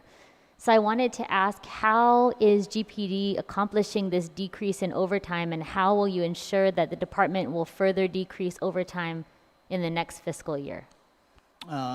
Like I mentioned in my testimony, ma'am, the different precincts, the different managers have been instructed to be creative on their employees' work schedule, so that way we minimize overtime accumulation. Okay, with like one of the instructions that he gave out, for instance, with the Micronesian Island Fair, we used to provide 12 officers for 5 days. Okay, that's a huge expenditure in overtime, because 12 officers who are off, then of course you need a supervisor. You cannot just have 12 newly hired officers out there, trying to do something that they're not accustomed to doing. Okay, so what I've done for the last couple Micronesian Island Fairs is I provided one police officer who's in a supervisory rank. Okay, and I asked the coordinators for the fair to hire security guards. Okay, and it worked perfectly. Okay, they had a liaison between the security guards and GPD in case we needed a GPD response. Okay, so that was one way to curtail overtime. Another mechanism we have is when officers need to go to testify in the grand jury. Rather than have an officer who is off duty come in to testify in court, we have a Sergeant 2, which is usually the officers, or one of the Sergeant 2s or lieutenants within the department, scheduled to testify on a certain day for all the grand jury hearings. Okay, so that really helped out with the overtime expenditures. When officers or when the precincts are short of personnel, they have been instructed to call the other precincts. Okay, if they have more than 5 personnel on duty, 1 supervisor, 1 desk watch, and 5 patrol officers, they need to give up 1 officer to that precinct that's short. Okay, so that equals everybody out to 1, 1, and 4. Okay, the reason why why we have that 1, 1, and 4 is officers can respond to 2 different incidents with a backup. Okay, thus, 2 officers responding to 1 incident. Okay, and of course, vice versa. So that is the justification for the 1, 1, and 4 threshold. Okay, again, the activating people if there's nobody available at the other precincts from the lowest rank. Okay, a new officer, because for one, he needs to get some experience. Okay, and that's how we save on overtime, because their rate is not that high. Their overtime rate is not going to be as high as bringing in a PO3. Then a PO1 is a worker. Bringing a PO3, he's going to think he's the boss too. He's not going to work. Okay, so we thought of all the scenarios on how to minimize overtime, yet still provide services, and to me that is the best way that we see. Well, I appreciate your responses, specifically just trying to be more efficient in terms of grand jury investigation or participation with the courts and things like that. So I appreciate that response, Major Chang. Throughout the budget, your precincts, investigative divisions, and the program offices are requesting $0 in your proposed budget for supplies and materials and equipment. Does this reflect that there is no need for these sections to procure supplies, materials, and equipment, or is GPD planning on reprogramming possibly personnel funds or maybe redirecting funds for equipment from the chief's office to precincts and divisions or offices, or how are you managing this $0 in supplies and equipment? With regards to the operations side, everything is funded under the chief's office, all operations. So everything strictly in operations under the chief's office will be utilized for the needs of the department. In the event that additional funding is needed, reprogram will be done on a case-by-case, needed to So a ensure that- request would go up to the chief's office and then it would be processed down. Yes. Is that correct? Okay. Your budget request includes a new authorization for more than $85,000 out of the general fund for a vehicle lease at the office of the chief of police. Is there a replacement of the current year's appropriation from the tourist attraction fund? At the beginning of the budget hearing, the chair mentioned that we can anticipate lower than expected levels from the TAF. So I just wanted to see if we're kind of thinking ahead and making sure that that's covered. The good thing about this year's budget, or this year everything, majority of the operations were funded out of the TAF account, and taking to note what is going on right now and knowing that the TAF account will be affected greatly, all operations to include all the contractual services were moved to the general fund. And yes, we don't know exactly where we're gonna go, but we will do with what budget is given to us by trying to prioritize the needs of the department in itself. Of course, funding strictly personnel, which is your top priority, to your continuing contracts and further down. And not to say that we will not fund for supplies, but it'll be like scrutinized as to exactly, is this a really needed supply or services that's needed for the department. But yes, it was switched from TAF to general fund.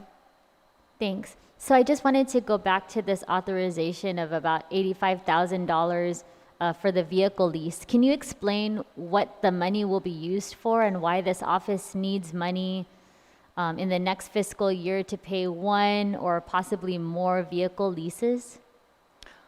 This lease of vehicle is for the vehicles that are being currently used for the governor and the lieutenant. Those are the leases that $85,000 on a month. Can you repeat that, please? That's for the vehicle lease. And it's for one or more vehicles? That's for the governor's. Yes, Governor, No, I Lieutenant Governor's understand. vehicle. I'm just trying to figure out if it's one or if it's a fleet of vehicles that we're No. leasing. It's I mean, 2 85 vehicles, I ma'am. think it's 2 2. Yukons. Those really high-end SUVs. Was Yes. this a budget line item that was used in the past? Yes. And it's the same amount. Yes, it is. Major Chong, I just want to also echo the sentiments of Senator Pito Terlahi in terms of the police reservists, and I thank you for your response. We'll try to get back to our constituents who call us and ask, but we do want to ask the department to just ensure that there's timely payments of these, of what's owed to our volunteer police reservists. So I Yes, just ma'am. want to thank you very much for everything. I'll reserve the rest of my questions, Mr. Chair, for my colleagues, but I do want to thank the colleagues that have already gone. I think some of the questions that were asked were very good, and some of the ones that I wanted to ask were already asked. Okay, So again, you. thank you very much for your service, and that's all from me, Mr. Chair. Thank you, Senator Lee. Right before Senator Therese, I think what we need to do is take a look at that $85,000 contract. I like to see it going to help the police officers, and maybe we can shift that to the governor's budget, okay? That's something I'm going to be seriously looking at. The police officer already on duty, you don't need to also provide everything else. We need to share the wealth here. Yes. All right, Senator Therese? Thank you, Mr. Chair, and thank you, Commander Chong and to Jean. Your presentation was very good, very thorough, and the answers to the questions, I appreciate your openness. So, and I also appreciate your effort that you obviously have put into reducing overtime. That's a Thank you. significant reduction in overtime, and I'm wishing you the best in Thank you, ma'am. in complying with that. In following up with this, the vehicle lease, what about officers assigned for executive detail? What is how many officers are assigned there? There are 18 officers assigned. 18? Yes. And is that their exclusive assignment? They have drivers, ma'am. They have people protecting the government house. They have people watching Adelu. Also, the driver for the governor and the lieutenant governor. All right. All right. I was concerned too about this allocation. There's still a significant part, maybe 8 million out of the 39 million requests is still going to come out of special funds, it shows. And as we know, the TAF we're projecting right now a shortfall from the latest report shows just for this year alone a $9 million shortfall. Wow. I'm wondering, have you been asked or advised to make any adjustments to your budget for FY20 because of that shortfall? No, Senator. All right. And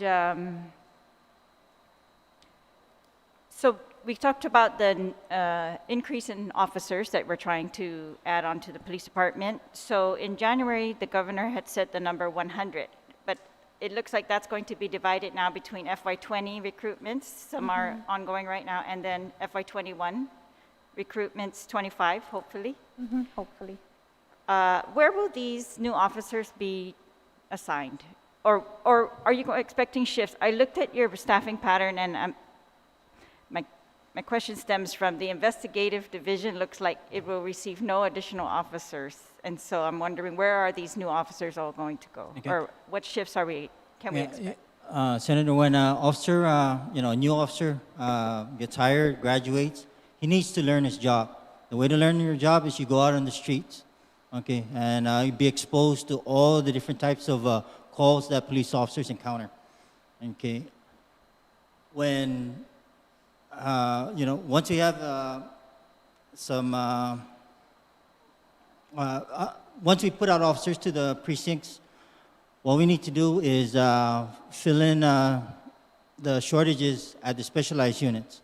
Okay, so what we would do is we will put out letters of interest, or requests for letters of interest for officers that want to move up to detectives, maybe SWAT, K9, or whatever section that anybody's willing to ask to be assigned, okay? And from there, what we do is we take the more seasoned officers who know their job, who've displayed that they are high speed, and those are the ones that would be transferred to the specialized units, because again, you can't put newly hired officers into specialized units because they're not learning the job of a patrol officer. So do you expect transfers of the more senior officers then into those special units? Yes, ma'am.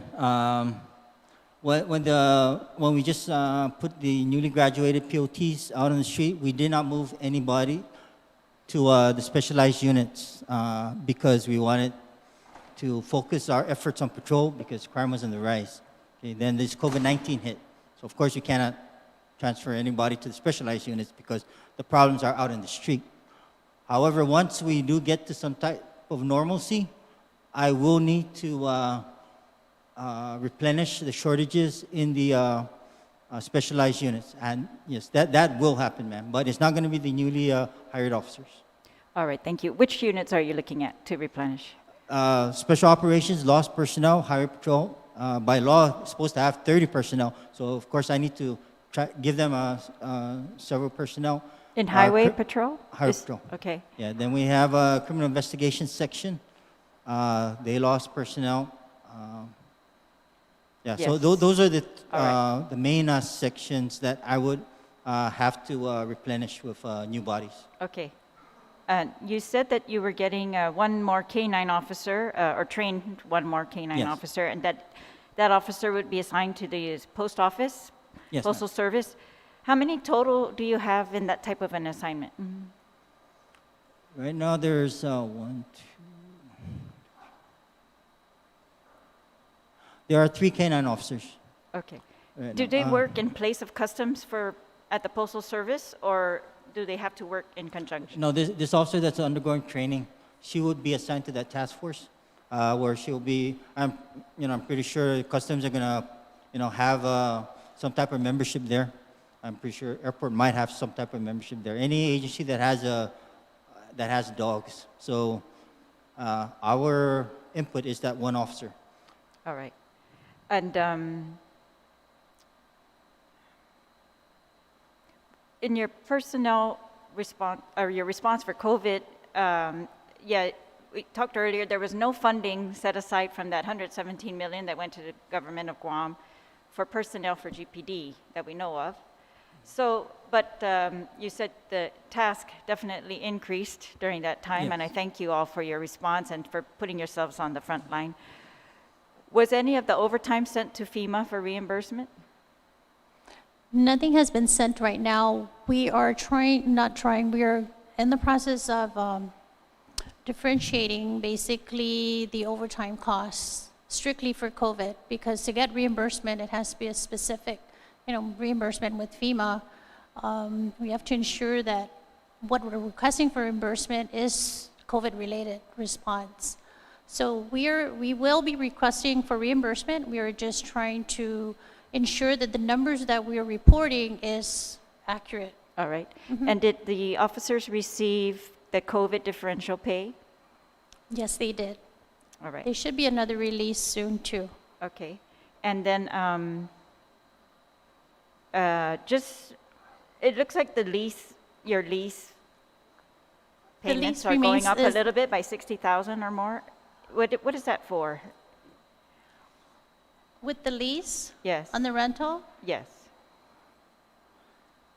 Because recently you moved to Hakubotan, right? Was that a Yes. savings or was that an increase? it's actually, because it's our admin division, we split the cost with the recreational boating safety grant, because they also utilize, that's where we do the boating registration. So we do split the cost of the rent.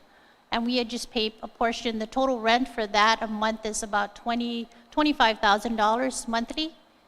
So we do split that up with RBS, with the general, with us, with the GPD paying, or TAF paying right now at $15,000 a month. Yeah.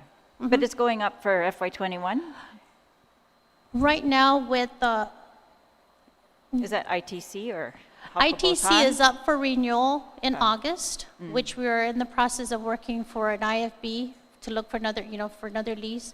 The other lease that's up at the end of the month is our evidence and control section located in the Bellow Road. Bellow Road, It is up this month. We are currently in the process of submitting an IFB. Upon the submission, we will submit a month-to-month lease until we get a new lease up. So I know you highlighted your evidentiary, your new evidentiary control building that will be built in GGO by DOI funding. Is that going to, that will then save you the rental payments on this facility, and then it says in here that you might also be able to add the precinct facility there? Yes, ma'am, in the future. Okay. Because we haven't even built the ECS building yet before, we need to build that first before we start planning have to for a build that precinct. first. But the property is large enough for a precinct. Where are the headquarters currently located for GPD? GPD headquarters in Tizen, ma'am? Tizen, okay. Just wanted to make sure I still have it. Yeah. All right. And so you described the lapses for 2019 and 2020, that those are going towards additional personnel. Is that correct? The lapse from 2019 that we are given as a continuing account is used to fund for the recruitment of POTs, as well as, to provide for their equipment, the gears that they have, Okay. that they need.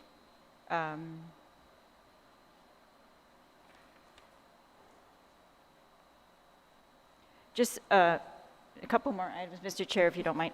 I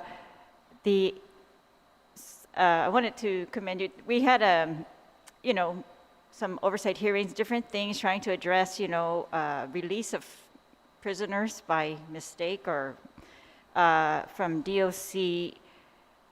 And some of this comes down to identification of people, right? And so my understanding is that the GPD gets it right, that you are able to identify with the current technology that you have, their different aliases, and so at that level, they are identified correctly. It's just that when it moves through the process, sometimes not all the aliases are put on the same documents, and so when they are released under one alias, it's not necessarily, a cumulative look at this person's history or even court cases.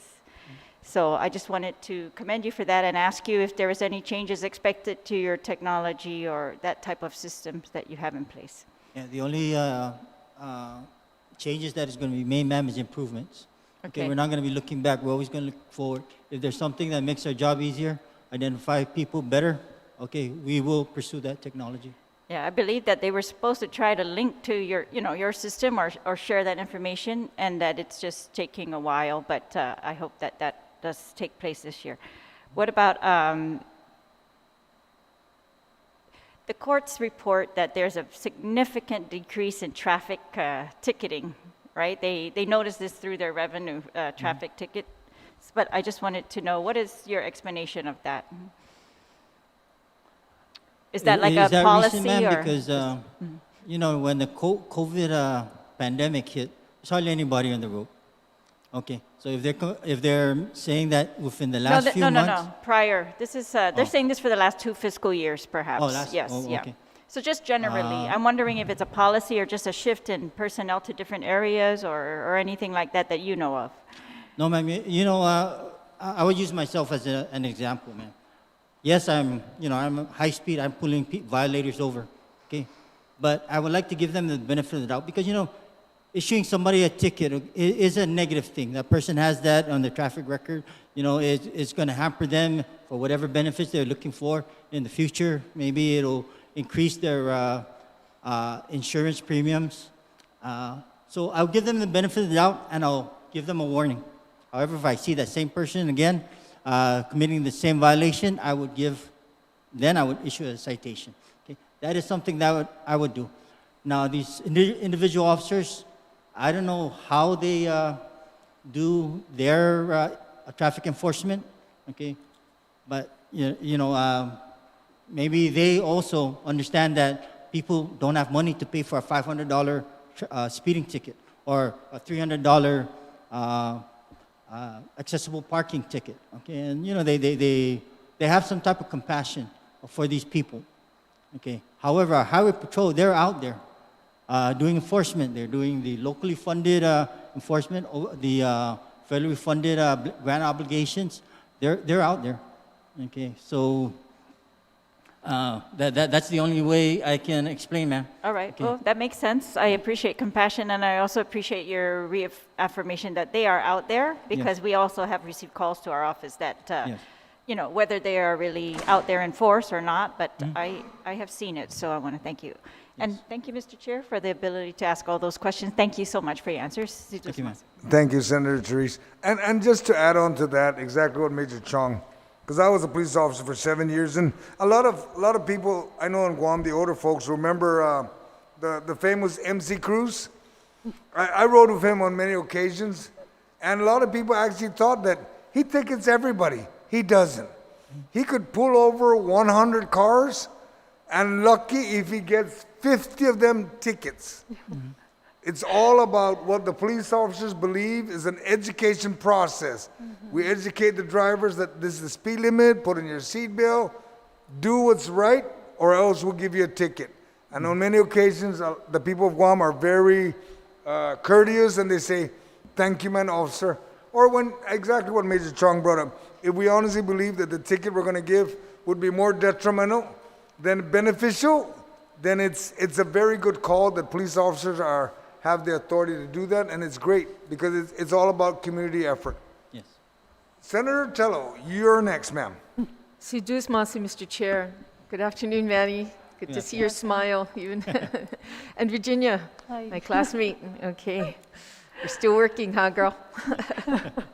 Retiring soon? Because don't, because right now the police department needs a lot more people there, to help them out, And I just wanted to give a shout out to all your officers that are out in the lobby there that are standing by to provide you information. And I just wanted to say thank you for them out there being there as well. And I know, Manny, that I think someone came in and gave you some information regarding the vehicles maybe or something. Did he just provide you something? Yes. Can you go ahead and read that for us? Okay, so the information that was passed on to me, Senator Nelson. Right. Okay, we have a total of 55 marked units. However, 41 of those units are operational. We have 81 unmarked units, and 41 of those unmarked units are operational. So I'm sorry. I'm sorry. Can you say that again, please, Manny? Again. Okay, I'm sorry. we have 55 total marked units. 55. right? 55. Okay. 41 are operational. Then we have 81 unmarked, and 41 are operational. So a total of working vehicles right now is about 80. 81, 82. 82 Yes. working. Okay, and then the rest are in the repair shop. Okay, so this is quite low. I remember we brought this subject up. In fact, I brought it up the last time we had met with GPD, and I don't see any change. In fact, I think it's lower than the amount that you had last time. I think you had only about 100 and actually you're right, about 120 vehicles the last time we spoke, and now we're down to 82 working vehicles. So, I know there was some funding that's still in the works, and that brings me to my next question on the section on page 6 on your PowerPoint presentation. You have procurement in there, the need for procurement. These are areas, 6 major initiatives that you're looking for. When you talk about procurement, do you have a designated individual at your agency right now dedicated for procurement purposes? We currently have, yes, we have one person, not necessarily dedicated. She has other duties to that on top, but she basically is the one who has been doing the procurement for any procurement 10,000 and below for the department. But other than that, you don't have someone that can really be dedicated to that, who actually has gone through the program at GCC where they give the classes and stuff? She has completed all courses, all 4 of them, and has passed. There are a couple of us that are pending certain classes on that, and I'm one of them that need one class in order to become and do procurement itself. Okay. But we have someone dedicated on top of her other duties assigned as well. Okay, so you have it here in your 6 major initiatives. Where would that funding be for that individual in the budget?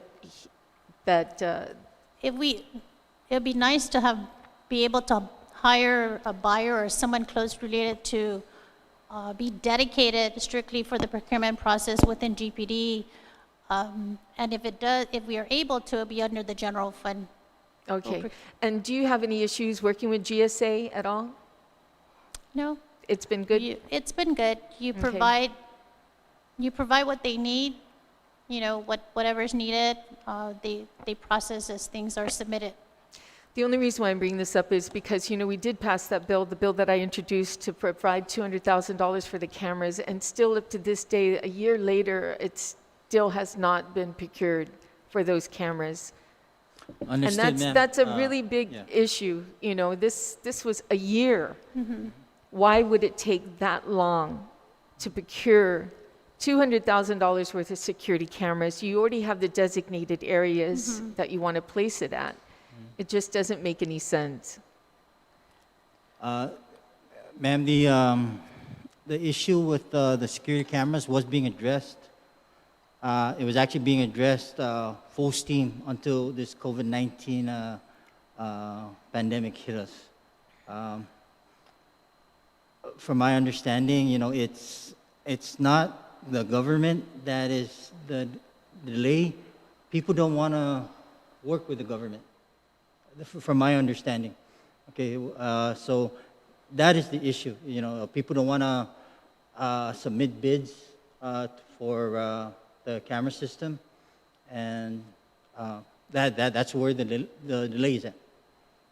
Manny, really? Okay, I understand, but you got the money up front. I understand if you were going out there to procure for services is one thing, but you already have the money in hand, and I'm sure vendors, if they're well aware that you have the money in hand, they will work with you if you have the money. But I understand on the other part, that's a service issue there. Yeah. Now that brings Like I said, ma'am, we were working on it Okay. in the pandemic hit. Well, I've been calling up, months, like almost every month, asking the chief of police what's going on with that. And I hope he's okay today. And I thank you guys again for being here for him. But the other question I have is I had a couple constituents who called me who had issues, and down in Tumon, actually, a hit and run. And we know that the cameras are set up there in Tumon for them to review, especially on a hit and run. But when he went to the Colquabine in Tumon and asked them to review the camera, to find out who this person was, they said the camera was down. These are cameras that are already been put up and already in service. Is there any of these cameras that are offline right now and not working? I'm going to have to get with Lieutenant Jason. Lieutenant Jason, are you out there? Yeah. I appreciate it, Manny, if you do look into this for me. I've had 2 people who called me on this. And I think they should be up and running because you have an agreement, I believe, with Docomo or someone down there. So, okay, if you can look into that. So, procurement issues. Total officers in 2019, I guess, this was asked earlier about the loss of 29 officers who have left in the recruitment. I understand what's going on there. But in 2019, how many officers total did you have in 2019? No. I do not have that number right Oh, offhand okay. for you. Yeah, we don't have that can get number, that. ma'am. The reason why I extracted the number, put it in my narrative, is it was a highlight to Okay. show the attrition. Okay. However, we will get that number for you, ma'am, as Okay. soon as possible, and send it to you. Okay, thank you, Manny. You're welcome. Thank you for that. The other one is the evidence building. Where we are on that evidence building? It's with DPW for the invitation for the design build. Oh, it's there already? Okay. Well, So what's the status as far as like it, if DPW has it right now, I mean, what's the next step or what are we looking at? once the design build is done, we would have to set it out for a bid, Okay. to go out. And So it it's will be still a announced, while- yes. Okay, so nothing that we have to anticipate to generate any funding for in FY 2021, correct? No, We're a the distance easiest build away. is funded through the DOI, Compact Impact. Yeah, and there's no matching funds? No, it's Okay, that's good 100%. to hear. That's good news. I'm looking forward to that on the evidence. In the TAF, as of course everyone is really concerned about, we all should be, all agencies, but I noticed that in the TAF funding, it's designated to certain salaries. Is that true? Yes, it is. Okay, how much exactly the amount from TAF is used for salaries for police officers? In the current budget or for next fiscal? Actually, current budget, because that's going to help us find out what's going on this year as well. But definitely 2021, you probably have Okay. that answer, right? Okay, how much in 2021 of TAF money is designated for salaries, only salaries, not equipment, not cars, not anything, only salaries? For TAP in 2020, both salaries and benefits, it's $2,385,264. And then for 2021, what do you have? We're asking for $5,816,238.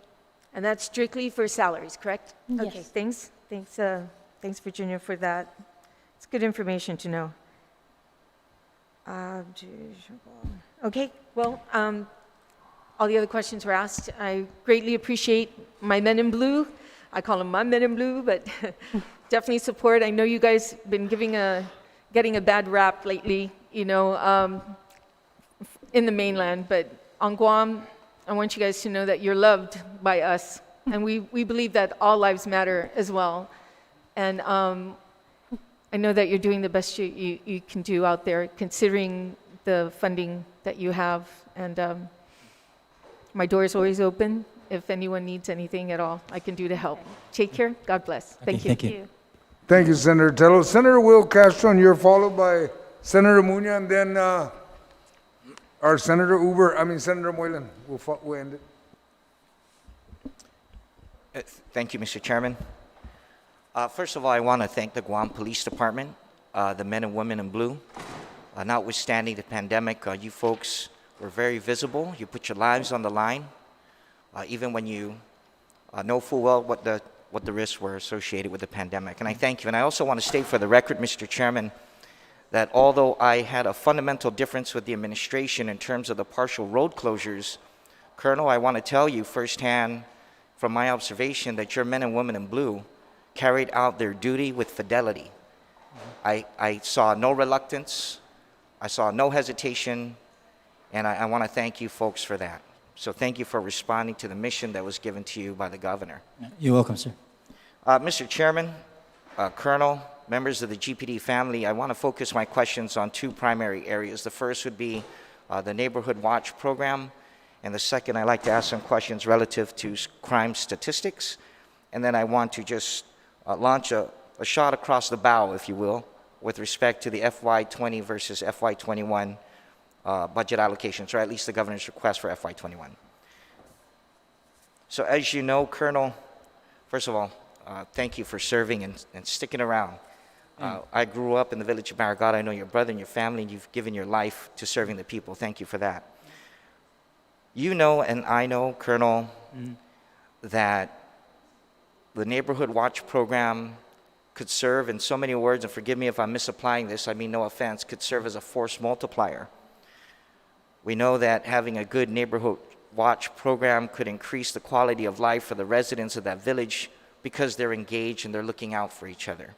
Yes. With that said, I know that somebody praised Sergeant Tapao, who in my early stages, when I was a victim of 2 unauthorized entries and a car theft at my house, gone are the days where you can't lock your door. You know that, and it's unfortunate.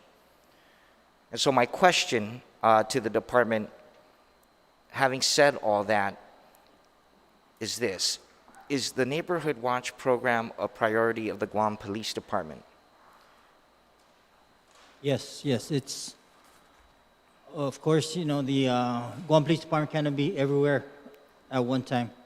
Okay, so what we need is to engage the people who have, some type of ownership in their area, in their safety, to learn these different ways of protecting themselves. Okay, and it's always been a big priority for the Guam Police Department. And however, you understand, sir, that it is community-led. It's not the Guam Police Department that says, hey, let's get together and have a neighborhood watch program. No, it needs to be the people that say, GPD, we have a bunch of neighbors here that are tired of the crimes that are happening in our area. Would you please come in and teach us how to administer this program? Okay, so that's how the neighborhood watch should be run. Okay. But yes, to answer your question, it's a very big priority for us. Thank you, Colonel. So who is in charge of the NWP, or at least your point of contact for the Neighborhood Watch program under your leadership? It's our auxiliary services division. Like you said, Sergeant Paul Tapao is one of the points of contact. However, his section had to be downsized because of all the pandemic taskings that we have. So it's just Sergeant Paul Tapao right now at the Auxiliary Services Division. However, because there's already established neighborhood watch programs, they have connections with the precinct commanders. They have some type of mechanism where information can still be channeled to the Guam Police Department at the different precincts. Okay, so it's a watered down version. Yes, we don't have personnel constantly out there organizing meetings. However, there is still a way to get information out to GPD and also out to the public. Thank you, Colonel, and that's encouraging. I just want to remind you, I'm sure you're all too familiar with this fact, that at the end of the day, it's going to be the residents who police themselves. When you find yourself down and out, when people can't come to work because they're sick or they're deployed, it's the residents of Barragata, as an example, or the residents of Zonia, who've taken it upon themselves to start their own organization. And I appreciate that. And I certainly hope that you can maximize the use of technology. I mean, this is passe already, to say that WhatsApp's out there. We're on our second WhatsApp group, which takes us pretty close to 300 active members in the village of Barragata. And I really hope, Mr. Chairman, my next line of questions, once I get past the crime statistics question, would be relative to emergency communications and how I would encourage you to network with the Office of Homeland Security to adopt new technologies so that you can share that information among and between ourselves. Thank you. My next question, Mr. Chairman, would be this, and I'll address it to the Colonel. Does GPD still have a statistician in its staffing pattern? Yes. Okay. Is this information made available online? Online? Anywhere else? Is this information published in terms of the types of crime that's committed in the area? I mean, notwithstanding maybe personal identification information, but the types of crimes, the proximity, the frequency, is that available for folks maybe in the respective villages, to the best of your knowledge? Yeah. It's not a report that is constantly being updated on a daily basis. However, if there are questions, anybody from the public can call and ask for a certain type of statistics, and our statistician would be the one to compile those statistics. And for the record, since this individual's on a staffing pattern, could you please give me the name of this individual? It's Miss Dolores Siniclas. Okay, thank you so much. I think it's important that we utilize the information and make it available, most particularly to those perhaps at the University of Guam and departments that can make meaningful use of that data. And so along with that information, my question becomes, how is the department using that to drive decision making? Is there something that the statistics are revealing to you aside from the media? I'm talking about specific information that perhaps your investigative unit might have access to that would lead you to prevent or solve additional crimes. So the question again is the department making meaningful use of that crime statistic or set of statistics? And if so, could you give me an example? And Colonel, I understand if you don't have that readily available, but I'd like to know at another time if that's okay with you. Yeah, sir, police officers, especially high-speed police officers, we don't have to look at stats to know what's going on. Okay, an officer at a precinct, when they come in, if they respond to a certain area so many times, they know, okay, there's a rise in a certain type of crime in a certain area. Okay, we need to do something about it. Okay, so the precincts would either, saturate the area, whatever individual they see walking around, go and talk to the individual, if the person is willing to talk, and see if there's any information they can get from that individual. The two senators up there, they know about this FIC card, food interrogation card, okay? An individual is walking around and he looks like he shouldn't be there, but when they do their, when they confront the individual, he didn't actually commit a crime that an officer can act on. However, he can get all his information. Maybe the next day we get information that a burglary was committed, and this is the individual that was seen committing the burglary. The officer has that field interrogation card, said, wait a minute, I just spoke to that individual. This is all this information. Okay, then they can go look for that suspect. Okay, so, it's all up to the officers got to be, they got to be professional. They got to be willing to do their job 120%. Okay, not just 100%, 120%. Don't ask the obvious questions. Ask the questions that's going to lead you to, solve a crime. Don't just drive in places that, it's obvious that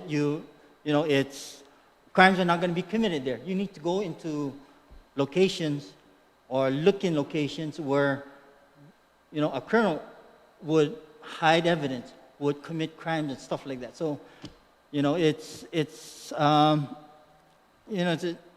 effort that's going to take not only the neighborhood watch, the officers need to also take ownership and keeping the community safe. And they need to, like I said, be high speed. I appreciate that.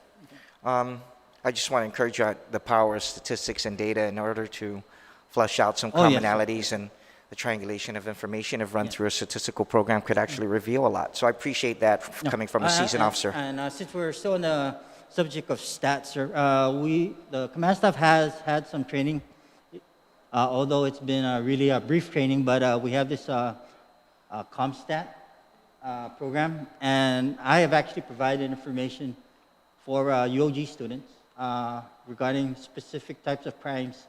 And, the precinct commanders, the precinct command staff can actually do that also. They don't have to always go to our statistician.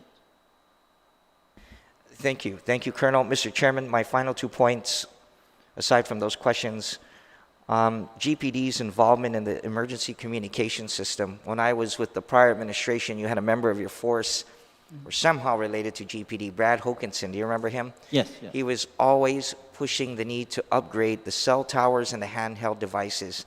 And I believe I read, and I also heard in your presentation, an investment of approximately $1.6 million. Could you tell us a little bit more about that? Ma'am, if I'm not mistaken, Ms. Manglonia, that might be, is that from an interior grant? From my last that I got, I know funding was redirected to increase on the ECS build for the evidence control. We are seeking additional more compact impact monies to continue on with the communications. Yeah, thank I'm you. working with BBMR on it. Thank you. And I can't forget Brad Hokinson. He was pushing that issue for so long. And Colonel, it was a $12 million project about 4 years ago. Yes. Because you needed to put up some cell towers to support the devices in those blackout areas, particularly in the Marble area. So as long as I continue to serve the people in this capacity, I'm going to remind GPD and Guam Fire and the Office of Technology and now the Office of Homeland Security on the need to maintain that level of readiness through your emergency communication system. My last point, Mr. Chairman. Before I make the final point on the budget, I want to publicly thank Mr. Scott Wade and Angel Ray Santos. Mr. Wade, although I just learned now through your testimony, Colonel is no longer part of this NWD program.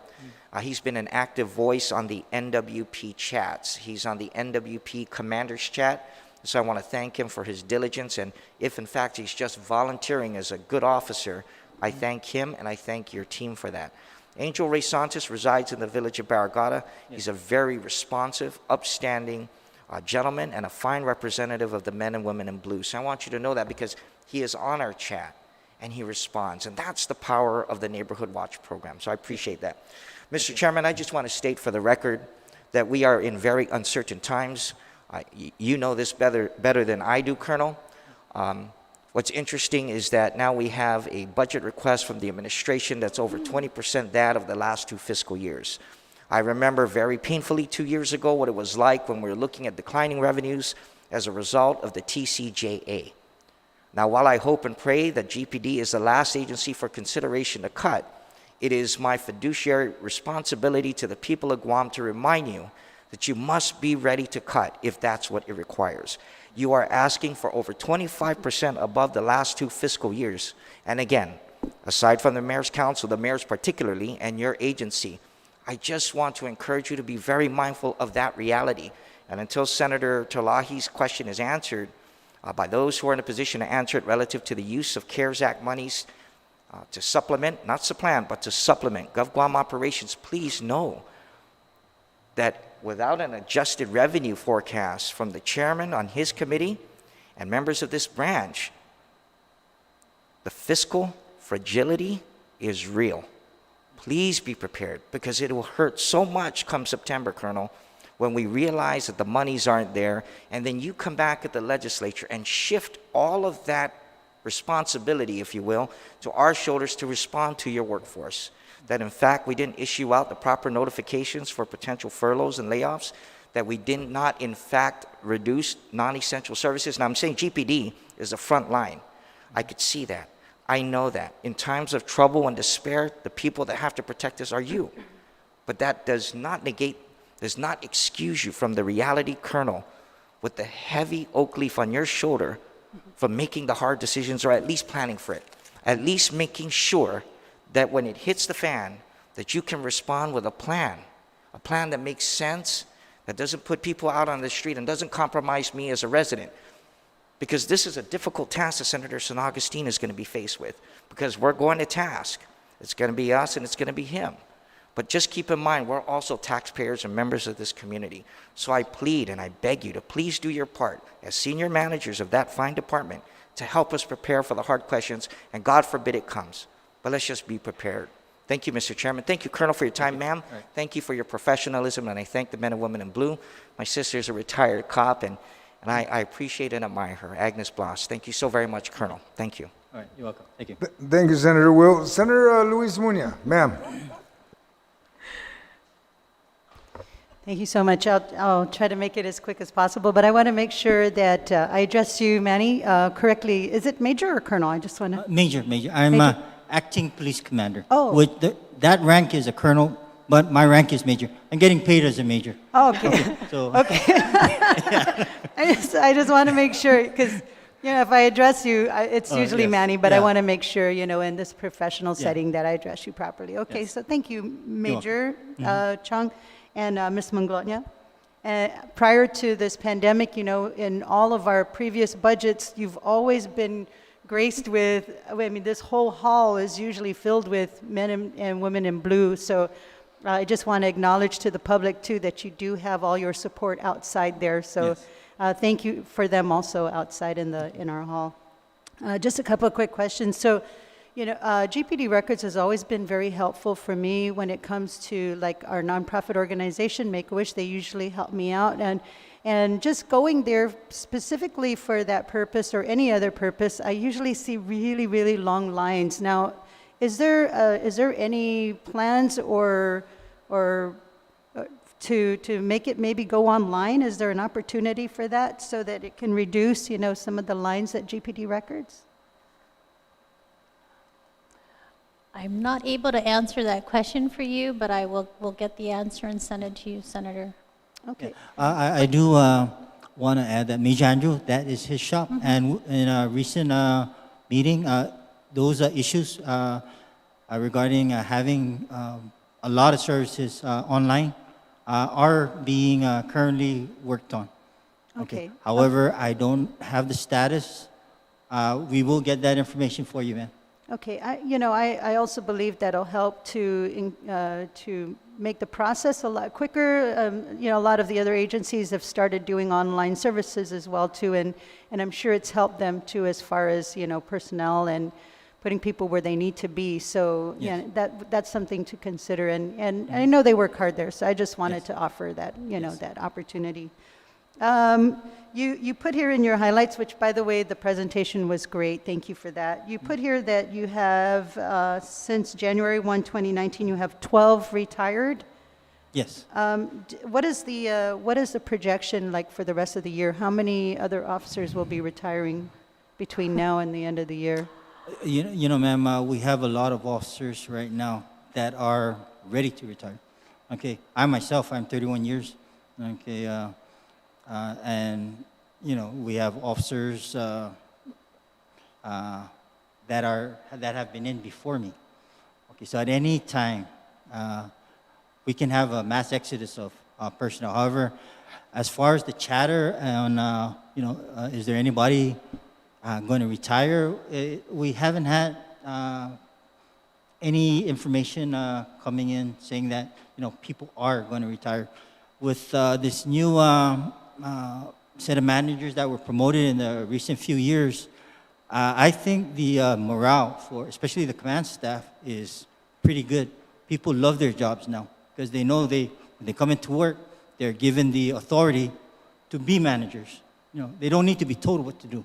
They're given the authority to implement all their plans.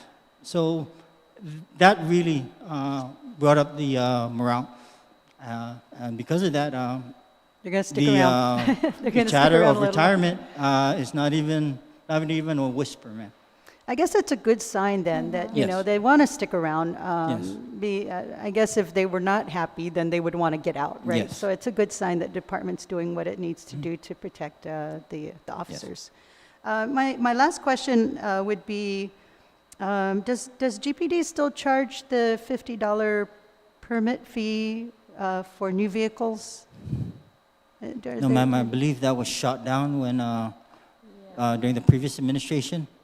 Yeah, former Chief J.I. Cruz, tried to have that implemented, and at all levels it was shot down. Okay, so that's... there's no funds happening. coming in for new vehicles on island. Okay.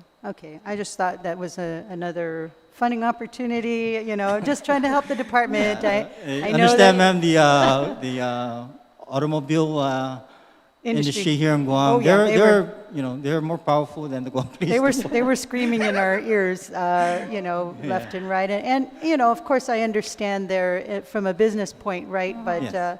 again, we're trying to help each other out. We're one community, right? Yes. And so we have to give a little to get a little sometimes, right? But yeah, I was just wondering if that program was implemented at all, or it just never fell through. Okay. And that's really my final question. Thank you for everything that you guys are doing. I know that you've been stretched a little bit further because of this pandemic, and now, we're not ready to breathe yet, but I think the hard work is going to be in adjusting these figures. Yes. That's really where the hard work's going to come from, and where do we make the cuts? So that's, Yes. we're here to help you and support you. Thank you. Thank you. Thank you. Thank you, Senator Luis. Senator Jim, sir. Thank you, sir. Mr. Chairman, thank you, Major and Ms. Mangonia. Going back to your manpower shortfalls, so since January, 29 have left, and we're projecting more. I hope you stay on as long as possible, please. Sir, I'm gonna. I keep telling people they're gonna find me on a Monday morning, dead on my keyboard. Okay, that's how long I plan to stay. Very Oh, good. wow. Very good. So basically, we're like trying to catch up. Plus, we want to get the Safe Street Act with the 100 officers filled. But it seems like it's a constant. People go, and we still want to get that manpower up. You mentioned there's like 178 applicants. There's 173 applicants Okay. that is pending testing with DOA. That's the testing part. We were looking into what we're finding from Mr. Byrne at DOA. Says we do get the applicants, but they're not passing the test. He gave us a figure. Do you have a approximate pass failure of 100 people that come in? Or? No, I don't have that information. I would have to reach out to DOA. It's all right. From Mr. Byrne, I think it's close to half that don't pass the test. So we recognize that through the post requirements. And I believe it was the English part, the testing, that could be the most difficult. But just to let you know, we did reach out to Guam Department of Education and GCC, where we can work into, for our high schools, like a track program, what they have for other industries, like the tourism, but also to make that for peace officers as well. So it's just not GPD, but also our Customs and Quarantine and our Department of Correction officers too, and agriculture, wherever the peace officer ones are. So hopefully we can resolve that so when you can get the qualified applicants and get things moving, because it's hard enough to get a list and get this training course started and go through all these people, only less than half make it. So something we're hoping we can help you with as well. Major, you mentioned also the unfunded mandates, and that kind of goes into your being short-staffed currently, and you're doing excellent with reassigning and making things happen. Yes, sir. But some of the things you mentioned, like the cocoa race and I think the Liberation Day, micro fairs, and there were some others. But I really appreciate your response where you basically had to tell these organizations, hey, go hire your own. Maybe we can supplement somehow, but and I think majority of those need to be told to do that as well. Yes. One of the things where maybe our mandate, and I'm glad that our chairman also mentioned it, that we're providing vehicles for the executive branch. So it comes out to $85,000. But every little thing helps us as well, especially with GPD, because we know that our special funds are going to be in the red. But yet you're still wanting to perform your duty and most excited about it and going with the gusto, and I'm glad to hear that. But maybe while we're on that topic of those vehicles, but there's also executive security for executives at too. And maybe I can ask Mr. Chairman, we'll just plant this little thing in his ear that we can consider that maybe that should fall under the executive budget as well. Or maybe they can look at private security too, or just hiring, like we all do, SPCs and have them be your drivers. Yes. So, because GPD needs their manpower, right? Yes. And like you said, we had crimes going on during the COVID, and it's really hard and stressful, but we want to support you. So I'm hoping the chairman heard me on that one. We'll continue that. But there's also, you had a grant for $1 million on patrol vehicles. Yes. Wondering how many vehicles would that purchase then? I think it's going to purchase 12. Okay. With also, I believe, lights for the lights and sirens and the radios to include for the vehicles. So fully equipped? Fully outfitted vehicles. $1 million can get us 12 vehicles. Yes. How's it going with the purchase order, or are we moving ahead? From my with understanding, the purchase orders was processed. It's with the vendor, I think, pending delivery with the vendors. Where's my notes on that? It's moving forward, though. Yes, no it's moving. glitches. You haven't projected when we're going to hit the road, when we're going to cut the ribbon and see your brand new, nice, shiny cars out there? When those cars, we're probably looking into next year, as soon as delivery is made. Okay. Because like the chairman mentioned, I remember MC Cruz out there on his Harley Davidson before, and I'm sure officers appreciate a vehicle that actually runs and doesn't smoke out of the mufflers too. But speaking of MC Cruz, I do remember he was sometimes he wants to give an example when giving a tickets, like you mentioned, Major. Sometimes you want to give people a break, but sometimes you need to give the example. Yes. The late Governor Berdaya, during a Labor Day picnic down there at East Palm Beach one time, he was given a ticket by the MC Cruz there for parking on the grass. But that was to give an example for the people, so I'm glad at that. So I know if we can get you guys your patrol cars and your manpower, you'll give it examples as well. So I'm hoping to see you guys out there with, I know you're high speed and ready to go and get your assigned vehicles, so I appreciate all you folks do for us. So thank you so much. Thank you, Mr. Chairman. Thank you, Senator Moreland. And for my colleagues, I'd like to also mention that as GPD has identified different events that requires funding, I like to stress that we need to reach out and identify all these events that are happening, that they need to pay GPD to do it. The cocoa race, it should not be a GPD responsibility, but an obligation upon receipt of funding, and so forth and so, just like the parade. The parade drives, they have a funding source. Once they identify the funding source, then they say, we need GPD, this is what it's gonna cost for the time we're here. Otherwise, let them hire their own force, because you shouldn't be at the expense of everybody else. It's just like what's going on in Barragata. My colleague, Senator Will, he's part of the neighborhood watch there, and I know he's very active, and that's why he speaks a lot about that. And I agree with him, but we want to make sure that you're providing the funding. There's going to be some shortfall, that's reality, but we need to figure out a way how to divert what you're spending on that somebody else should be paying for. Yes, sir. Let's start. Yeah, if I can comment, sir. If you're thinking of the Cocoa Race, the Liberation Day Parade, and also the Micronesian Island Fair, sir, it's in statute that says the GPD will provide assistance with no, and it doesn't indicate any funding source there. So that might require some type of legislation to change that. We'll make the changes. Yes, We'll make sir, the changes. because, I think my colleagues will agree to that, Yeah. that we can make the changes. That's not a problem. Okay, thank you, sir, because, you know me, I'm always ready to put an operation together, but, it hurts when we have to use our current funding and they want to ask for, they ask for the moon. Okay, we can only give them the top of the tree. Okay, so- Understood. All right. Thank you, Major. The committee will conclude the budget hearing with the Guam Police Department. The committee will continue to receive testimony.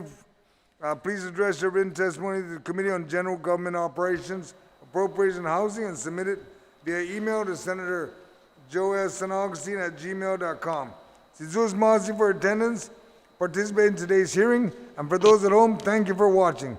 The budget hearing on Bill 282-35 LS relative to Guam Police Department is now adjourned. It is now 12:37. Thank you, ladies and gentlemen. And police lives, blue lives matter. Thank you, you. sir. Have a nice day.